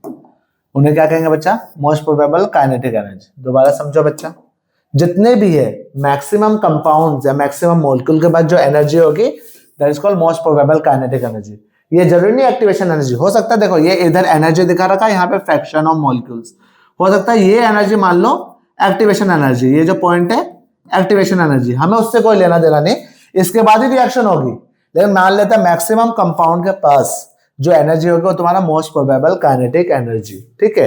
मान लेते हैं कि भैया 1 करोड़ से ऊपर अमीर बनना है, तो मोस्ट ऑफ द पॉपुलेशन के पास 1 करोड़ पैसा नहीं है, कम है। एक टाइम के बाद अर्न करेंगे तो यहाँ पे क्या है, इसे ये के पास पहुंचेंगे तो दे विल बी रिच। तो मान लेता हूँ, ठीक है, बच्चों वाला एग्जांपल दे रहा हूँ, ठीक है। अब होता क्या है, अभी थोड़ी देर पहले मैंने क्या बताया था बच्चा, टेम्परेचर बढ़ेगा तो उनकी एनर्जी बढ़ेगी, रेट ऑफ रिएक्शन बढ़ेगा कि नहीं बढ़ेगा, काइनेटिक एनर्जी भी बढ़ेगी। तो ये नोटिस किया गया कि मान लो टेम्परेचर T1 पे, मान लो ये T है, इस T पे ये देखो ये मैक्सिमम पे ये वाली एनर्जी है, ठीक है, ये वाली एनर्जी है, ठीक है। बट एक बार बताओ, जैसे T + 10 करोगे, सिंपल सी बात बताओ, काइनेटिक एनर्जी बढ़ेगी कि नहीं बढ़ेगी? एनर्जी बढ़ेगी तो क्या होगा, कुछ कंपाउंड्स क्या होंगे एक्टिवेशन एनर्जी की कैटेगरी में पहुंच जाएंगे। तो मान लेते हैं ये एक्टिवेशन एनर्जी है, ठीक है, ये तुम्हारा क्या है एक्टिवेशन एनर्जी। जब ये वाला था, ठीक है, तो एक्टिवेशन एनर्जी ये थी, करेक्ट है कि नहीं? दोबारा देखो बेटा लोग, ठीक है, मान लो टेम्परेचर T है, उसमें देखो ये तो मोस्ट प्रोबेबल काइनेटिक एनर्जी है, लेकिन उसको रिएक्शन करने के लिए जो मिनिमम एनर्जी चाहिए ये रही, वो मान लो एक्टिवेशन एनर्जी है। तो ये कुछ कंपाउंड के पास है, ठीक है, लेकिन जैसे तुमने क्या किया टेम्परेचर बढ़ाया तो कुछ कंपाउंड के पास एक्स्ट्रा एनर्जी आएगी। जैसे एक्स्ट्रा एनर्जी आएगी तो थोड़े बहुत क्या होंगे, इस वाली कैटेगरी से कुछ लोग यहाँ जंप कर जाएंगे तो ये यहाँ पहुंच जाएंगे। तो इनका मतलब क्या, अब ज्यादा मॉलिक्यूल के पास क्या होगा, मतलब ज्यादा एक्टिवेशन एनर्जी, मतलब कि एक्टिवेशन एनर्जी होगी, मैक्सिमम एनर्जी के पास होगा, तो इसकी वजह से क्या होगा, तुम्हारा रेट ऑफ रिएक्शन भी बढ़ जाएगा। तो ये तुम्हारा क्या T है, ये T + 10 पे ग्राफ है, ठीक है, कोई दिक्कत है? तो यहाँ पे देखो ध्यान से, तो बोला कि this area shows fraction of molecules reactive, ये इतने टाइम में इतनी रिएक्टेंट हो रही है, ये एक्टिवेशन एनर्जी है।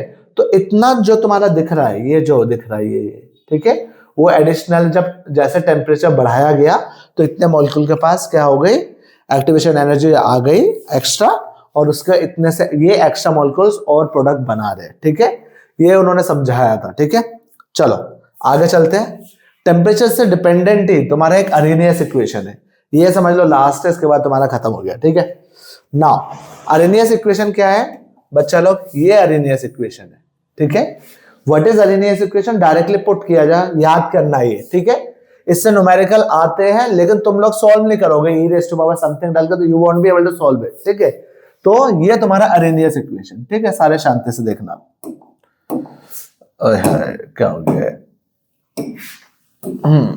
भाई हटो, हाँ, तो ये तुम्हारा क्या है अरेनियस इक्वेशन।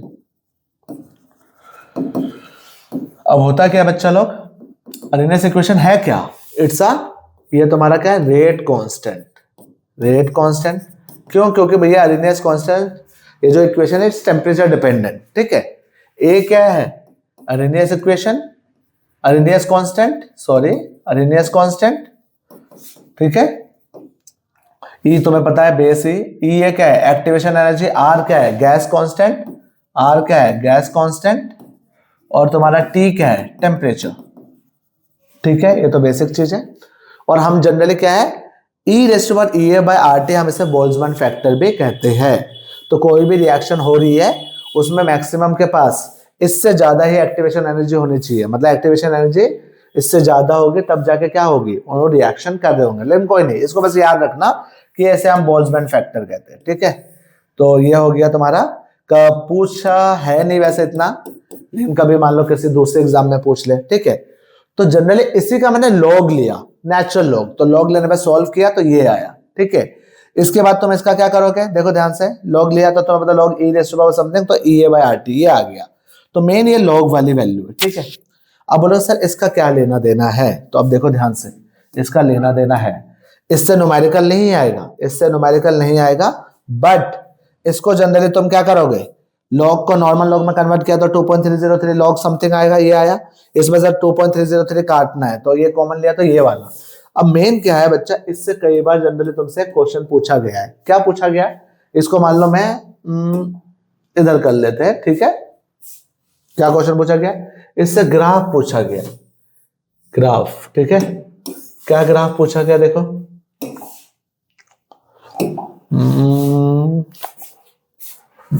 चलो मूव, ठीक है। इससे पूछा गया सेम, अगर मैं बात करूं इसको मैं y मान लो, ठीक है। ये तुम्हारा कांस्टेंट ले लो प्लस mx, ठीक है। बट यहाँ पे mx में क्या है, m जो है ये पूरा माना जाएगा।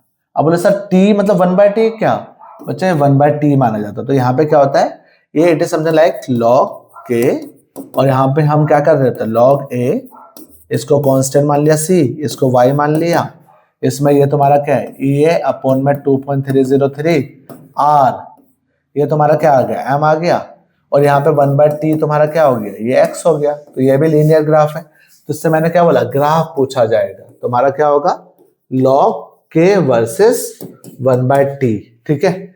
सेम ये लीनियर ग्राफ है, ठीक है, माइनस होगा, ठीक है। ये बट स्लोप क्या होगा इसका, इसका स्लोप है बच्चा माइनस ए अपॉन में 2.303 r। क्या कोई दिक्कत है, ठीक है, चलो हटा देते हैं। तो अब मेन क्या होता है, याद कर लेना, ये वाला है, ठीक है। अब बोले सर ग्राफ, हाँ बहुत आते हैं ग्राफ, ठीक है। तो इसको जनरली आ गया। एक और चीज, मान लो टेम्परेचर T1 में रेट कांस्टेंट K1 है, टेम्परेचर T2 में रेट कांस्टेंट K2 है, इनको सॉल्व करने पे, माइनस करने पे ये आया। ये तुम्हारा न्यूमेरिकल के लिए, ठीक है। ये जो तुम देख रहे हो ना बच्चा, ये न्यूमेरिकल अरिनियस से आएगा, लेकिन इसी से आएगा। क्या है देखो ध्यान से, ये भाई लोग ये बहुत इंपॉर्टेंट है, ठीक है। ये फॉर न्यूमेरिकल, ठीक है। कैसे होगा, रेट कांस्टेंट है K2 और ये K1 है, ये activation R gas constant, temperature है T1 एंड T2। अब मेरी बात ध्यान से सुनना, अब ना कई बार रेट कांस्टेंट तुम्हें दे नहीं रखा होगा, लेकिन एक कंसेप्ट पता होना चाहिए कि भैया टेम्परेचर 10 डिग्री बढ़ा होगा तो रेट कांस्टेंट क्या होता है, डबल हो जाता है। ये पता हो जाएगा तो तुम्हारा ऐसे हो जाएगा। देखो अब ध्यान, rate constant for the first order decomposition of N2O5 is given by the following equation. इन्होंने बोला कि ये इक्वेशन दे रखी है, तो इक्वेशन दे रखी है तो कुछ नहीं है, बहुत ही इजी है कि यहाँ पे लिखा 2.5 इंटू 10⁻14, यहाँ पे लिखा पर सेकेंड, फिर bracket e raise to power -25,000, ठीक है, केल्विन अपॉन में टेम्परेचर दे रखा है। तो कुछ नहीं है बच्चा, हमें पूछा है E निकालो, और तुम्हें रेट कांस्टेंट भी पूछा गया, हाफ लाइफ तुम्हें दे रखा है। कुछ नहीं है, ये वाले तो क्वेश्चन बहुत इजी होते हैं। देखो हमें अरिनियस इक्वेशन पता, K A e raise to power E A, उसके बाद क्या होता है, ये अपॉन में R, ठीक है, और तुम्हारा क्या है, दैट इज T, यही होता है। देखो ध्यान से, K A e raise to power E A upon में R T, ठीक है। अब देखो ध्यान से, ये तुम्हारा K हो गया, ये अरिनियस हो गया, e रेज़ टू पावर ये समथिंग जो है ये T है, 1/T है ना, ये पूरी वैल्यू इसके इक्वल है, तो माइनस E A अपॉन में R, ठीक है। R किसके इक्वल होगा, -25,000, ठीक है, माइनस माइनस गया, ये कितना होगा बच्चा लो, 25,000। R की वैल्यू कितनी होती है, 8.314।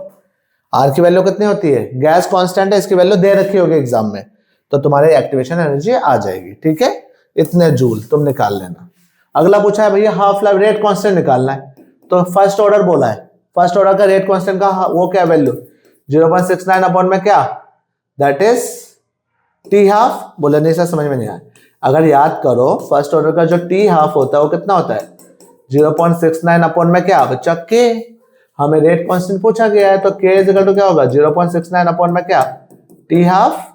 तो 0.69 अपॉन में कितना टी हाफ, हाफ का है दे रखा है क्या, हाँ दे रखा 300 मिनट। सॉल्व कर लेना, हो गया तुम्हारा, ठीक है। लेकिन मेन ये वाले क्वेश्चन नहीं आते, जो आते हैं वो देखो ध्यान से अरेनियस से, ये वाला, ठीक है, ये इंपॉर्टेंट है, ठीक है। The rate of a reaction become 4 times when the temperature changes from 293 to 313 kelvin. तो बच्चा जब ये वाला है ना तो एक ही फॉर्मूला है, याद कर लो तुम वो formula, log K2 by K1 is equal to EA upon में 2.303 और 1 अपॉन में T1 माइनस 1 अपॉन में T2। इसको सॉल्व करोगे तो क्या आ जाएगा तुम्हारा, क्या है सेम ही आएगा तुम्हारा, log K2 by K1 is equal to EA upon में 2.303 और एलसीएम ले लोगे T1 इंटू T2 या T2 माइनस T1। बच्चा इससे क्वेश्चन आता है। अब समझो क्या है गिवन, क्या है बहुत आराम से। एक टेम्परेचर है 293, तो एक मान लो 293, तो ये टेम्परेचर T1 हो गया, और दूसरा टेम्परेचर क्या बच्चा T2, वो क्या हो गया तुम्हारा 313। यहां से यहां गया, जब यहां से यहां गया ना तो रेट कांस्टेंट 4 टाइम्स होगी, रेट ऑफ रिएक्शन 4 टाइम्स मतलब रेट कांस्टेंट में 4 टाइम्स। तो अगर K1 अगर तुम K ले लो, ये कितना हो जाएगा K2 तुम्हारा क्या 4K हो जाएगा। और ओके बच्चा लोग, ठीक है, ध्यान से देखना।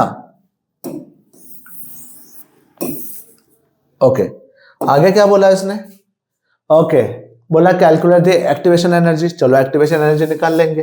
देखो हमें ये पूछा गया एक्टिवेशन एनर्जी, एज्यूमिंग दैट ये चेंज नहीं होता टेम्परेचर के साथ, हर चीज तो पता ही है हमें, क्या दिक्कत है।